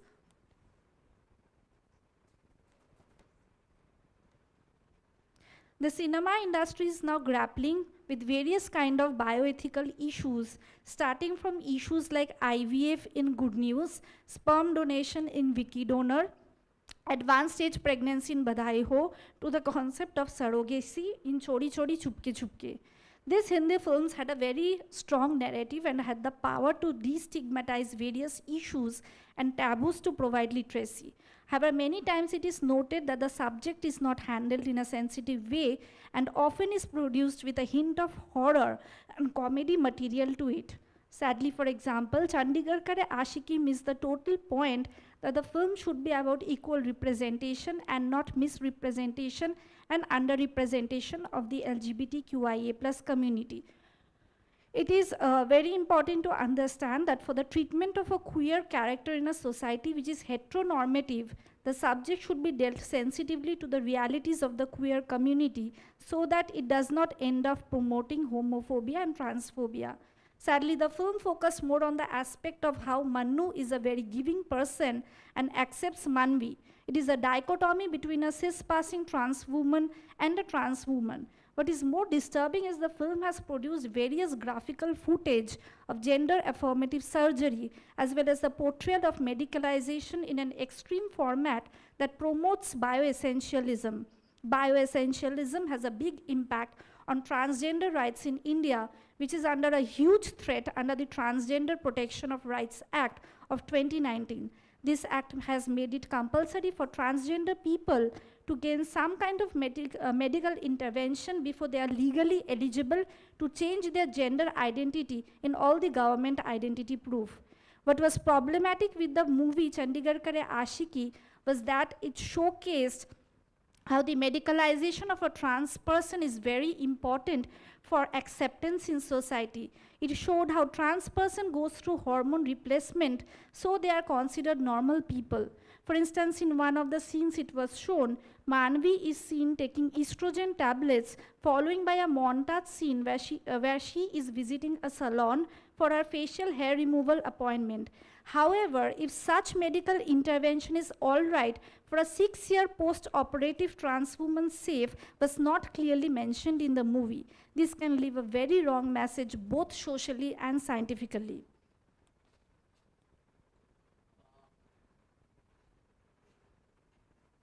Yes, sir. To conclude, the current study aimed to analyze the misrepresentation and underrepresentation of the LGBTQIA+ community in contemporary commercial Hindi cinema. It was noted that contemporary commercial Hindi cinema is failing in depicting what it attempted to criticize through the storyline. Cinema does indeed play a very pivotal role in furthering our moral compass. It also provides a platform for many debates to arise about taboos and social stigmas. So the creators and the producers should be very sensible when choosing a content which can leave a very detrimental impact on the viewers. Thank you, sir. Thank you very much, ma'am. If I have understood correctly, I would like to take 2 sentences from your presentations. Yes, sir. Number 1, handling the issue with sensitivity. That is something, and how we are projecting, how sensitive we are in dealing with this issue. Cinema or film is an area where you can deal even without a dialogue, without the gesture, without light, sound. Portrayal can be different, but how sensitive we are. Why do we decide to pick up an issue for the film? What is our purpose? What is our intention? Whether the intention is good or intention is not bad. Whether I have sensibly and sensitively handled the issue or I have a hidden agenda. The second sentence I would like to take from you is what the film wanted to portray. I think you have tried to answer at the end that this is an example of misrepresentation and, if I am understood correctly, misrepresentation and underrepresentation of the LGBTQIA+ community. That means we pick up an issue. Do we pick up because it sells? It's new? And we don't give lot of importance, or not only importance, what is due to that particular community. The minimum respect, the ideal way of handling. There are certain legalities, there are certain, ethical issues and all these code of ethics. But why do we pick up this kind of issues? Because it sells more and we don't handle it very sensitively, and it could affect this community, but we see at the end that the viewers enjoy or something like that. And since this is a new issue, then people may be interested in not knowing, but it's negative sensitivity or something like that, it's sensationalization.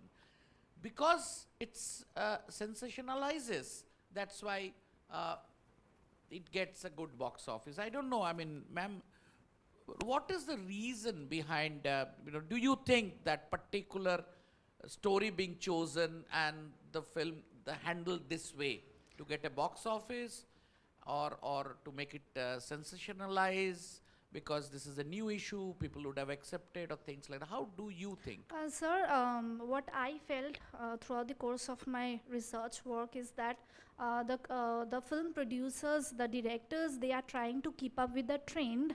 However, the script lacks proper research. Like a proper disclaimer was not given in the movie that if the medicalization which was being showed is at all safe for a post-operative trans woman who had a surgery 6 years back. So this film failed in what it tried to portray. Like it was contradictory to the message what it tried to portray. So do you think the message was positive, respectful, justified to the community? No, but the way it was portrayed, the film it could not reach out to that goal. Yes, so the film tried to represent the community. However, the representation was misrepresentation and underrepresentation because the character, the transgender character played by Vani Kapoor, she's a very glamorous actress, and for a transgender character played by a cisgender woman is not at all justified. So, like for example, I got your point. It was not the issue was not handled very positively, respectfully, and in a justified manner. But how do you say that the intention was good? The intention was good because even 10 years back, movies made on subjects like this was itself a taboo. Films such as like Chandigarh Kare Aashiki and Shubh Mangal Zyada Savdhan, they are coming up, but it will take another 10 years or so for the directors to instill transgender actors in real life and to not showcase it in a glamorous way, but actually represent the real problems of the queer community. Ma'am, maybe the question could be naive. I mean, have you ever thought of comparing this with Rituparna Ghosh's any of the films or something like that, or his ideas and all? Has this idea ever come to your mind? I mean, I'm sorry, I mean, it could be a very naive question. Sir, actually my core area of research is social media platform. I have exclusively chosen gender studies and film for this research conference. Okay. Thank you. However, I have done this research paper on Bollywood, but the next time I do something about... this is not your PhD core? No. So why didn't you present a paper on social media? Sir, actually I am getting a little interest. Good, very good. But you have done a good job. Both of you, though it is not your core area of research, but you have done justice to this particular thing. Thank you, so that sir. is quite Thank appreciable. You, sir. Sir, while conducting a research itself is a huge task, and on the sidelines you handle certain other issues. It's quite appreciable. Yes, my supervisor Manali ma'am, she always supports me. Sorry? My supervisor Manali ma'am at St. Xavier's, she supports me you go for other research themes.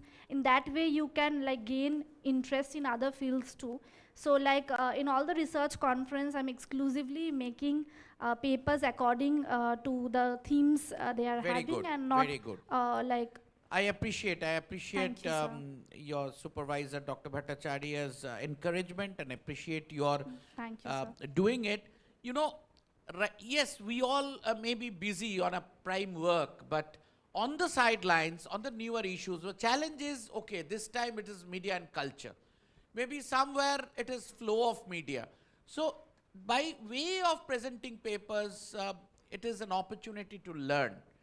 One last question from my side, if you allow me. Yes, sir. Why did you pick up this film? Because this film was a commercial hit.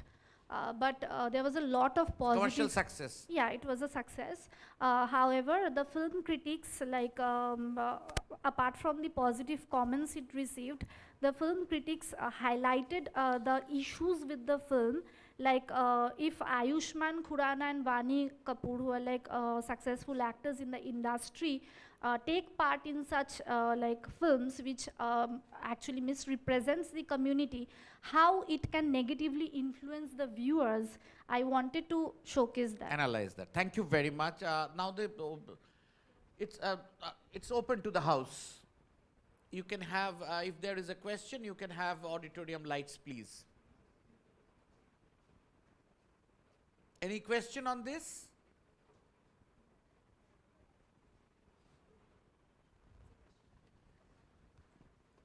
Can anybody ask a question, or would anybody like to ask a question? Yes, sir. Yes, please. So can you Kindly hear me? introduce yourself and yes, we Good can hear you. Good afternoon, sir. My name's Mara Kananzi and I'm from UG1. Please carry on. Good afternoon, ma'am. Good afternoon. While the paper you spoke on deals with the misrepresentation of the LGBTQ plus IA community, you speak on themes such as toxic masculinity and domination. Holding on to what you said in the second strand of your analysis, dealing with domination, you quoted and spoke of how Mannu was surprised at Manvi's transgender identity. Wouldn't you consider this not to be misrepresentation, but to be rather accurate and properly represented, since this is exactly what happens in today's scenario, and there is a very thin line of difference between ignorance and homophobia? Sorry, can you explain it once again? Yes, ma'am. Strand 2 domination you are Yes, ma'am. talking Over there, right? you quoted how Mannu was surprised at Manvi's transgender identity, and you spoke of how that's misrepresenting the LGBT community. But, ma'am, wouldn't you agree that's rather very accurate, considering this is exactly what is happening in India, and the movie deals with the community of LGBTQ plus IA in India itself, and there's a rather thin line of difference between what is ignorance and what is homophobia. Yes. Like through this strand, what I tried to showcase was that when Mannu, played by Ayushmann Khurrana, tells Manvi, "तू है क्या लड़का या लड़की? तूने मुझे धोखा दिया. जवाब दे. What are you? Are you a man or a woman?" When this scene was shown in the theater, there was a lot of clap. Like it was used as a comedy relief for the film. Like it didn't showcase the problems of the queer community. What it came up to the viewers as was like it was a comedy relief, like "तू है क्या लड़का या लड़की?" In this sentence, a lot of clap was being found in the like theater.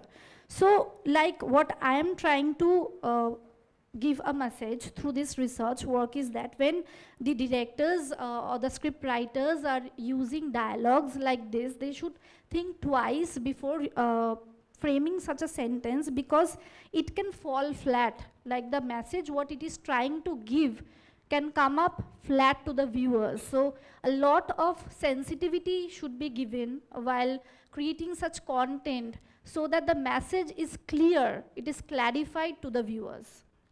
Thank you. Thank you very much. I think I must congratulate the person who has raised the question. He is a UG1 student, but it means that the students present here are listening to these newer areas and again asking questions. There is a connect, and that's the success of any seminar or paper presentation, is that there is a connect. It's not that in the darker side, at the rare side, people are on their own, and here somebody is speaking, somebody else is not listening. Good. I appreciate this connect to SNU and ma'am. Yes. Oh, another question. I'm so sorry. Just a quick question about performativity. Ma'am, I would request you to kindly introduce yourself. Yeah, I'm Monikinkini Basu. I teach in the English department. Thank you, ma'am. So just a quick question regarding the fact that you were talking about the performative aspect of Judith Butler. So do you think that the comment made about the cis passing trans woman is right as far as the performance aspect is concerned? Because your sexual identity should not be really hindrance in your portraying a character from a different sexual orientation or a different sex, either way. Okay, so when you are elaborating on your paper, this is more like a comment. So when you are elaborating on your paper, please look into the matter that you are not really taking the concept of performativity into this aspect, because performativity, if you look at Richard Schechner's book, What is Performance, then you will be able to elaborate on the concept that a performer should be like a block of stone.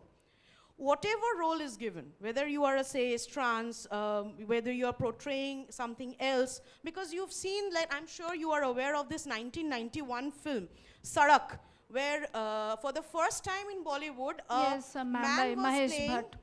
Mahesh Bhatt was the director, and a man was playing the role of a transgender woman. Yes, Sadashiv. So if you are into this research, or if you are planning to work on this paper, you might as well go back to Sadak, take into account the film that you are working on, and then come back to maybe the one that we are having upcoming, that Sushmita Sen is going Yes, to ma'am. play a role of. So there, performativity is more about the fluidity of the body of a performer. Okay, so you can take that aspect into your account. So otherwise, a nice Thank you, paper. ma'am. Thank you for Thank that. you, ma'am. Thank you, Thank ma'am, you, for ma'am. your Ma'am, advice. It's in very future, I will try to incorporate what you told. Thank you, ma'am. Thank you, ma'am, for your very apt and very proper advice. And this is the gain which we have here if we have your senior faculty members, which who can show us the way that how to, further progress with this research. I think I can conclude your presentation by saying that you wanted to have some concept like responsible filmmaking. Yes, If you sir. are dealing with this issue you wanted to achieve, but I don't know how much this is possible, because it's totally a commercial film. What is the intention? To make money out of a film by showcasing a special kind of people and making laughing at them or something like that. That's a different issue. The responsible filmmaking is one area, and I think we also should be aware of the fact that we should learn to respect, and we should understand and learn to respect this LGBTQIA plus community, because things are changing, and we need to educate ourselves, and we must know how to appropriately deal with them. I think we conclude this paper. Thank you very much. You Thank you, wanted to sir. say something? Yeah. Okay, now that there is another question. Yes. Sure.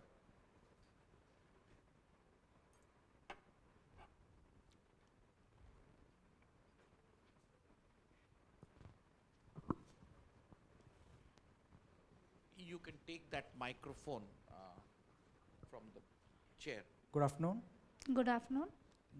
I'll get straight into it. No, please introduce yourself.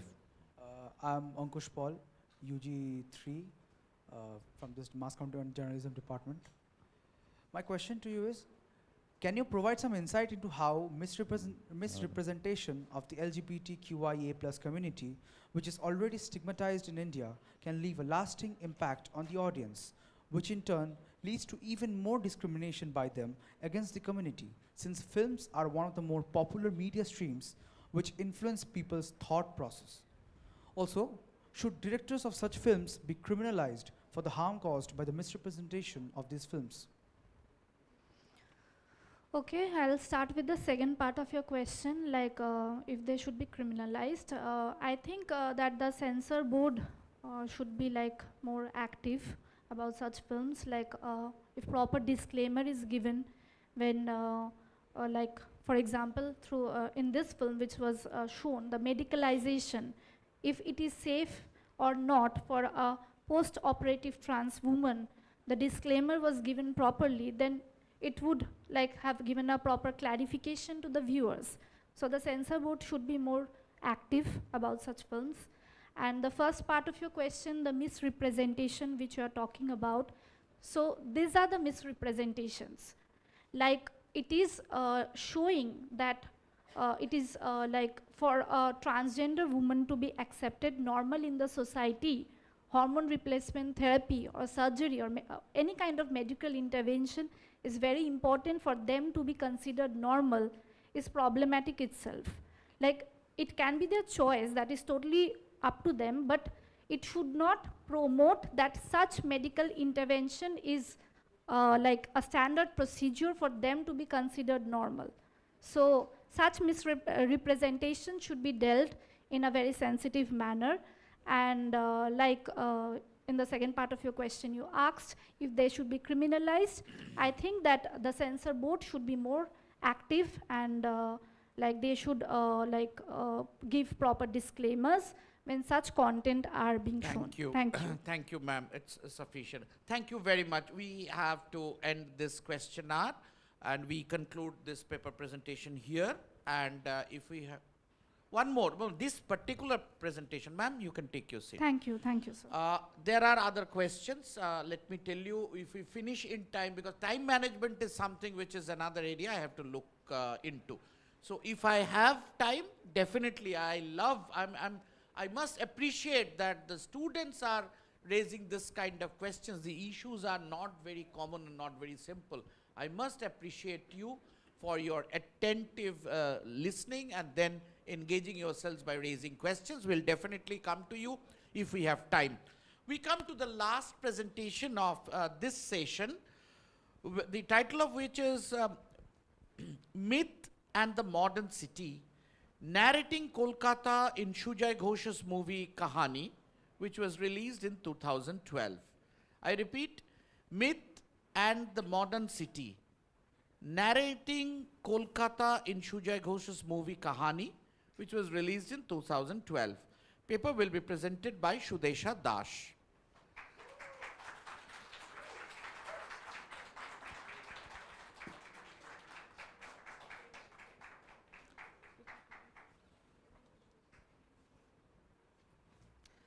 A very good afternoon to all of you present here.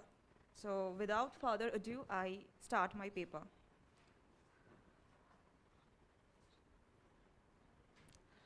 Anita Desai, in her foreword to Krishnadatta's book Calcutta and A Cultural and Literary History, has so remarked about Kolkata, and I quote, "I think another less definable quality is called for, the quality of myth, and that a great city is one that possesses a reality that verges on the mythical." Shujai Ghosh's crime thriller movie Kahani explicates this particular quality of Kolkata with Durga Puja at its backdrop. Now, in very brief, I'm giving just the outline of the movie. The movie deals with several contrary elements where crime juxtaposes with festivities and modern with myth. The central crime, as shown in the movie, is a deadly gas attack in Kolkata Metro, which culminates in the death of myriad people in the city. The investigation started, but for the elopement of the culprit, it was closed with no definite solution. 2 years later, it was reopened when a pregnant woman, Vidya Bakshi, in the movie it is played by Vidya Balan, lands Kolkata airport and straightly reaches Kalighat police station to file a complaint about the missing husband. She reaches out for help to Kolkata Police, National Data Center, and Delhi CBI. Eventually, it was revealed that her missing husband, Orno Bakshi, looks like Milan Damji, who happened to be responsible for the gas attack in Kolkata Metro 2 years ago. But it is still gloomy whether her husband himself is Damji, and to discover the truth, she must find out Damji. The movie exhibits a chain of crimes against the festive backdrop that further enhances another pair of contraries associated with the city, modern and myth. The myth does not only remain as a palimpsest, but it is elucidated in the end with a sensitive discourse and a nostalgic picturization of the immersion of Durga Pratima. Let's have a small video which actually serves as an epilogue to the movie. Yeah, you have to play it. Now go to the first slide. Yes, there is a video. Audio. देवताओं ने ही असुर को बनाया, उनको शक्ति दी। पर जब वो उस शक्ति का गलत इस्तेमाल करने लगे तो देवताओं ने मां दुर्गा को बनाया, राक्षसों को खत्म करने के लिए। हर साल मां आती है, सब बुराई मिटाती है और वापस चली जाती है। Apart from offering an engrossing crime thriller narrative, Kahani pleases its viewers with its candid portrayal of Kolkata. Some reviewers have claimed that the city becomes the main protagonist of the movie. Ghosh's choice of Kolkata as the setting of crime and mystery instead of Mumbai or Delhi, which are greater crime hotspots, is apt. Kolkata is portrayed in the movie as a city of both darkness and light.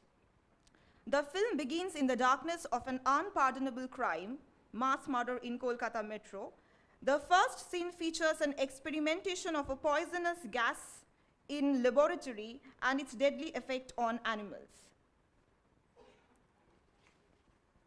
The next scene features the implementation of the poisonous gas on human beings that results in genocide inside a train in Kolkata metro and shocks the viewers with a ghastly picture of dead bodies, one heaping on the other as the train vanishes into darkness, leaving the culprit unapprehended and unpunished. As a prelude, the narrative identifies Kolkata as a city of darkness which seems impenetrable. Change. The next part of the narrative, apparently digressed from the prelude, introduces the city of lights, Kolkata preparing itself to welcome goddess Durga in pomp and grandeur. At this juncture, Vidya Vakchi arrives in Kolkata in a fine bright morning to unfold the veil of long prevailing darkness in the city which invaded 2 years ago. The juxtaposition of darkness and light, both literally and metaphorically, paints the image of the modern city.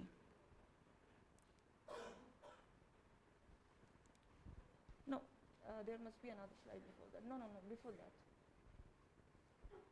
Go back. Yes, right. The art of guerrilla filmmaking, as is used throughout the entire movie, becomes an appropriate tool for presenting the city the way it is. With the visuals of overcrowded streets, marketplaces, sparkling restaurants, cheap hotels, police stations, puja pandals, suffocating traffic jams, the city is placed on the verge of modernity. On the other hand, the images of secluded tapering alleys, rain-soaked muddy streets, yellow taxis, dilapidated buildings of British era, Victoria Memorial, Kalighat area, the idol making in Kumotuli seem to push the city back to its bygone days. The city is identified as a modern metropolis as well as an ancient piece of land which has not been uprooted from its myths and legends. Both sets of visuals contribute in building up its modern identity. The introductory song describes Kolkata in such paradoxical terms. The very first stanza of the song consolidates the aspects of the city already mentioned. It says, Kolkata is a place which has a dual role to play, which juxtaposes contrary elements. Now, let's listen to the song.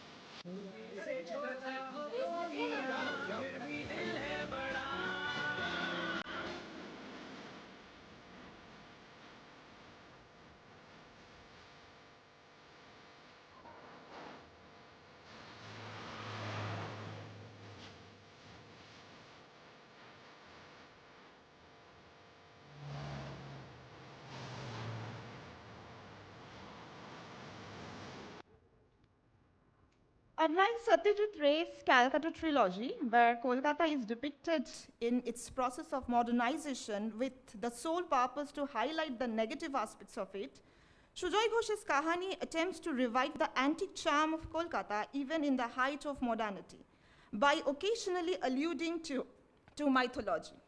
Vidya compares herself to Arjun, the great hero of the Mahabharata, In her mission to destroy the antagonist who leads the society to the path of unrighteousness, which in Sanskrit we call adharma. And in her journey, she wishes to have Rana beside her, whose official name, as he says, is Shattoki, deliberately named after a character in the Mahabharata who was a devotee to Krishna and a great friend and charioteer to Arjun. And Vidya consciously says, Satyaki Arjun ka sarthi. In the heart of the movie lies the legendary myth associated with Durga Puja, retold in a modern context in terms of both complicity and divergence. The woman protagonist of the film, as she introduces herself to the police, is a software engineer, a firewall expert, whose job is to save the computer from virus attacks. The image of a modern urban woman apparently does not fit the ancient myth, but her power to fight the menacing adversaries lies in her intellect and courage. Her arrival in the city also marks the beginning of Durga Puja. She herself witnesses the welcome of the goddess on the streets of Kolkata on her way to the police station. Her final encounter with the culprit takes place on an auspicious day of Vijaya Dashami. Play it. Go back. Yes. मिलन काम जी, जो अब तक सिर्फ एक कहानी। मेरे पास वक्त बहुत कम है मिसेस बागची। अगर आपको अपना हस्बैंड वापस चाहिए, फाइल्स। मैं पेपर्स लौटा दूँ तो मुझे मेरा हस्बैंड लौटा दो। हाँ, फाइल्स। लौटा सकोगे? सोच लो।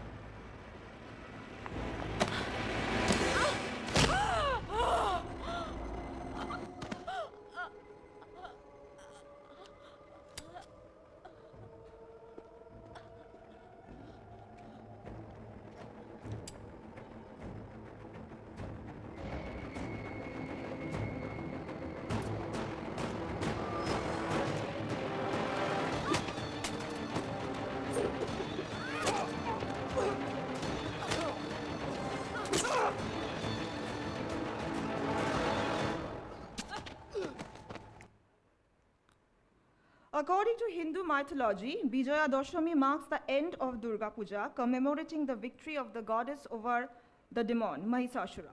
In Kolkata, this version of myth is popular, where the northern region of India celebrates Dasera, remembering Lord Rama's victory over Ravana.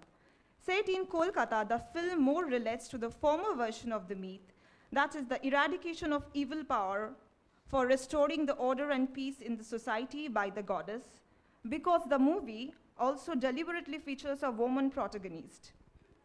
Vidya Vakchi may represent the goddess, but at the same time, she represents every woman who cannot be distinguished at last in the crowd of women wearing white saris with red border, foreheads smeared with vermilion. Yes. And that's why perhaps she does not feel the necessity to reveal her individual identity to the culprit. It is in the denouement that the movie unravels the mystery of her husband's disappearance 2 years ago. Vidya's sole aim was to reach and punish the culprit Milan Damji, who was responsible for the gas attack in the metro, in which her husband, Major Arup Basu, sacrificed his life. So Vidya's narrative from the very beginning of the movie is revealed to be untrue. And Kolkata, very importantly, becomes an instrument for her of her delusional claims on which her Kahani is based. Kahani is not perhaps the most prominent movie which revolves around Kolkata. Neither it is the first one which celebrates Durga Puja. However, it stands apart from all those because it connects the both. Revisiting the modern city in light of ancient myths is what the movie aims at, with a conspicuous message of the triumph of good over evil. Thank you. Thank you very much. You see, generally we say that this film is made at the backdrop of the city of Kolkata. But as she has rightly pointed out, that the city has taken a center stage here in the film. And Durga Puja, the most important event of the city, which has got a mythological religious interpretation as well as social participation. The principal event is coming as a carrier, or if the event progresses and the protagonist progresses in the film. So it is a crime thriller in one base. Right, sir. But the use of the city at the center stage and the city's prime event at the center stage going along, progressing along with the storyline is an area which you have tried to depict. You know, this is another way of reviewing, depicting, understanding the film. This film was definitely a success, and many people have seen it, but your interpretation, madam, gives us the opportunity of looking at it from a different dimension. Sir, I would just want to share a please. few words. There are other movies which are based on Kolkata, like Satyajit Ray's Pratidwandi, then Shimabadho, Jono Aranyo. And there are also other set of movies which focuses on the Durga Puja itself. For example, Rituparna Ghosh's Utsav, right? So apart from these, I mean, some movies based on Kolkata which are particularly portraying Kolkata and particularly portraying Durga Puja. But I found Kahani is something which connects the both by recreating the myth which is associated with Durga Puja. That's why I have chosen this area And a very popular instead of, film. instead of just looking at it just as a crime or mystery thriller. Yes, that's why I have said that your interpretation has given us a new look towards the film, how the city has come in the center stage and the principal event of Durga Puja is progressing along with the protagonist and is also going through the film. Thank you very much for this new interpretation of this very popular film. Thank you, sir. May I invite you for your questions, please? Can we have auditorium lights? Can you please switch off this light, this? No, that once you have come on the center stage, ma'am, you have to bear with it. You are the principal attraction, principal focal area. That cannot be. Let me tell you, the recording is going on. These gentlemen would require this kind of light. Otherwise, I'm sorry, bear with. No, no, sir, it's okay, Or you fine. can sit here and take a microphone if you really, no, sometimes these are creating some problem with the eyes and gets you a headache. Yeah, quickly. This is a movie which is within your syllabus, quote unquote. How many of you have seen? You see, 10 years is a long, I mean, how do I connect? I mean, they may not be able to. Right, right. Can we have questions? Kindly watch it. It's a very good movie. It's really a very good movie. I mean, those who are very interested in crime thriller. Or making of the film. Yes. The speed of the Please film. watch the movie. The suspense factor. And also, I think a trope has been used in order to intensify these elements of crime and mystery. That is the unreliable narrator. Okay, what the protagonist is telling so far, she is creating a particular narrative for herself, and that comes out to be completely false. Right. Can we have questions, please? I was praising the students, but now a movie which is purely syllabus, within the syllabus, and a popular movie. May I invite a couple of questions, please? Shoykot sir would be taking the call. Thank you, sir. Just one question. Have you chosen this movie and do you think that this is one of a trendsetter movies of that time? I think this was the first movie of Sujoy Ghosh. So I really don't know whether he chose to direct a crime or mystery thriller. But I mean, this movie basically falls into the category of crime and mystery thriller. And as you know, this particular genre, it pleases the viewers more than any other genre, right? But instead of looking at it from that point of view, I just try to give it some other perspective, which I found it very interesting in the movie. That is this mythical backdrop or the palimpsest. At the same time, this is just my personal opinion that creating a connection with the biggest festival of the Bengalis, Sujoy Ghosh has done a great job in popularizing this festival in a pan-Indian basis. Am I right? Sujoy Ghosh's, this movie I have watched. I actually do not remember whether I have watched some other movies. Could you please name some, I mean... No. I think if I've understood correctly, the question is, through this film, did Sujoy Ghosh propagate this Durga Puja pan-India or abroad because it's successful? Is it, am I understood correct? I think it is because this art of, as I also was discussing in my paper, the art of guerrilla filmmaking, that is recording the way it is going in the Kolkata, in the streets. I mean, how the people are behaving, how the people are getting into excitement about Durga Puja. They have recorded for the movie as the way it is. So I think it could portray Durga Puja very well in comparison with the other movies which also portrayed Durga Puja. So, thank you. Overall, I like the paper very much. Thank you so much. Thank you. So if sir has liked it, so your job is done. Yes, anybody wants to ask any question? I do not want to force you. I must appreciate, I mean, as I told you that your perception in looking at it, you know, your review or your presentation has opened a new dimension to us, as we always see that the movie is made on the backdrop of the city of Kolkata and on the background of this festival. But now the city has come forward, the festival has come forward, and both are moving with the story and it intermingling, and the watching of the city and watching of the festival in a crime thriller and how this is being used. This is a new way of interpretation of the films. We all liked it. This is definitely a new interpretation. I congratulate. Now I come to my friend whom I deceived that did not allow. His question was on the second paper. Please, I told you that if I have time and if you are still willing to ask your question, you are most welcome. Yes, I'm telling you. No, but you wanted to say something at the end, which I said, sorry, you don't.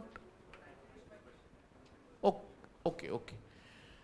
So, thank you very much, three of you.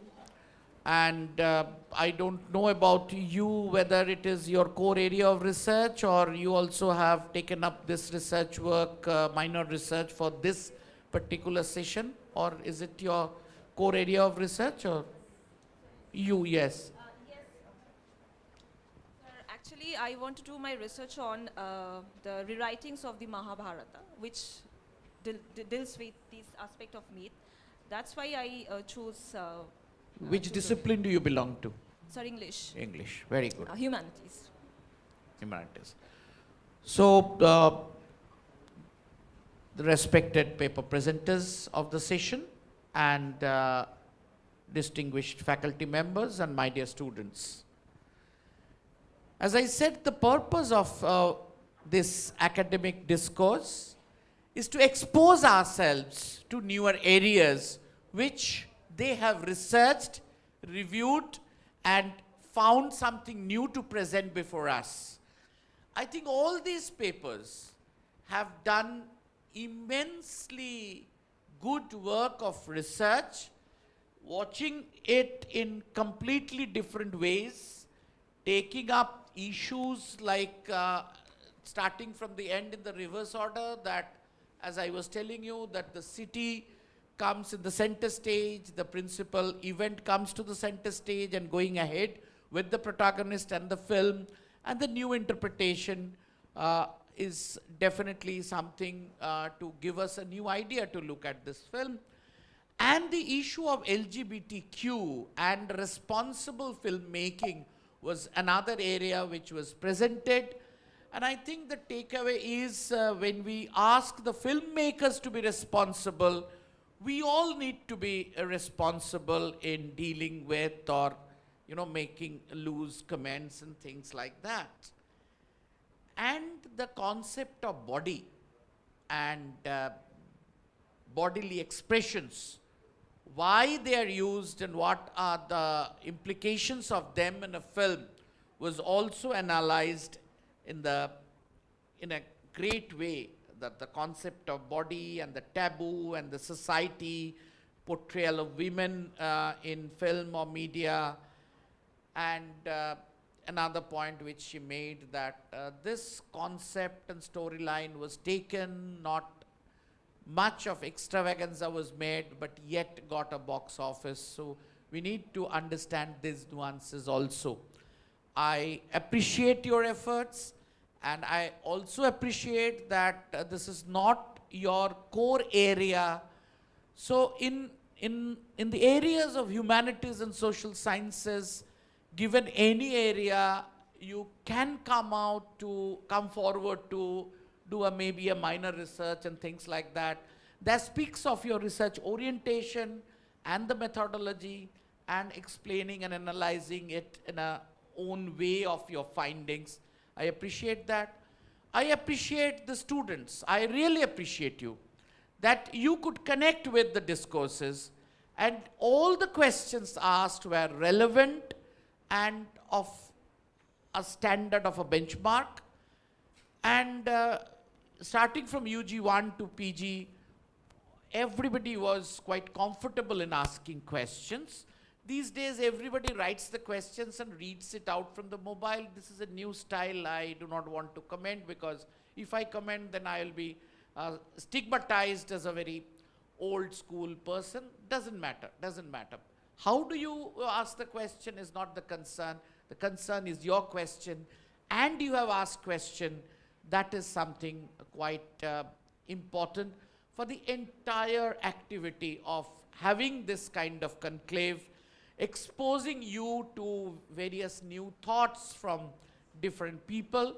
I congratulate the Department of Journalism and Mass Communication in SNU, and as I said, this is not the first time.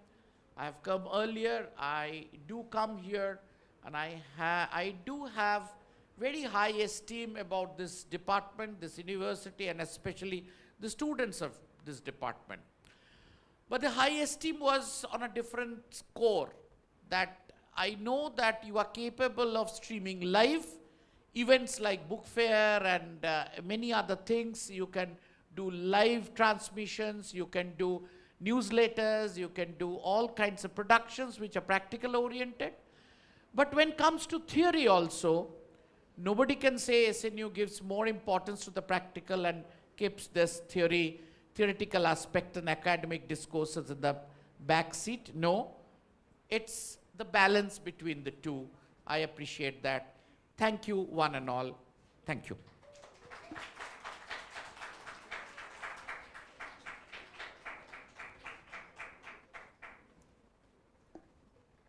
Firstly, I would like to extend my heartfelt thanks to Snehashi sir for chairing the session.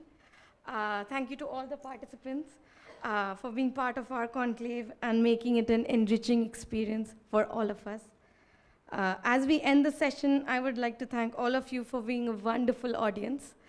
I would request Shoykut sir to say a few words.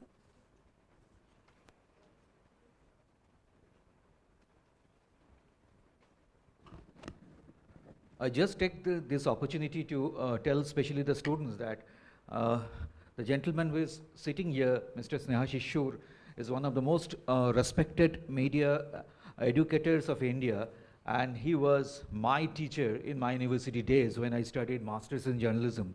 And it's still, I feel that when I was listening to, when he was saying that, I have gone back to my university days. Still a lot of things to learn from him. And really, whatever I spent 1.5 decades in television journalism, and whatever I have learned a little bit about television, the starting was with Snehashish sir. Snehashish Da, now I call him Snehashish Da, is a big brother. So thank you so much, Snehashish Da, for coming and inspiring us regularly. Thank you so much.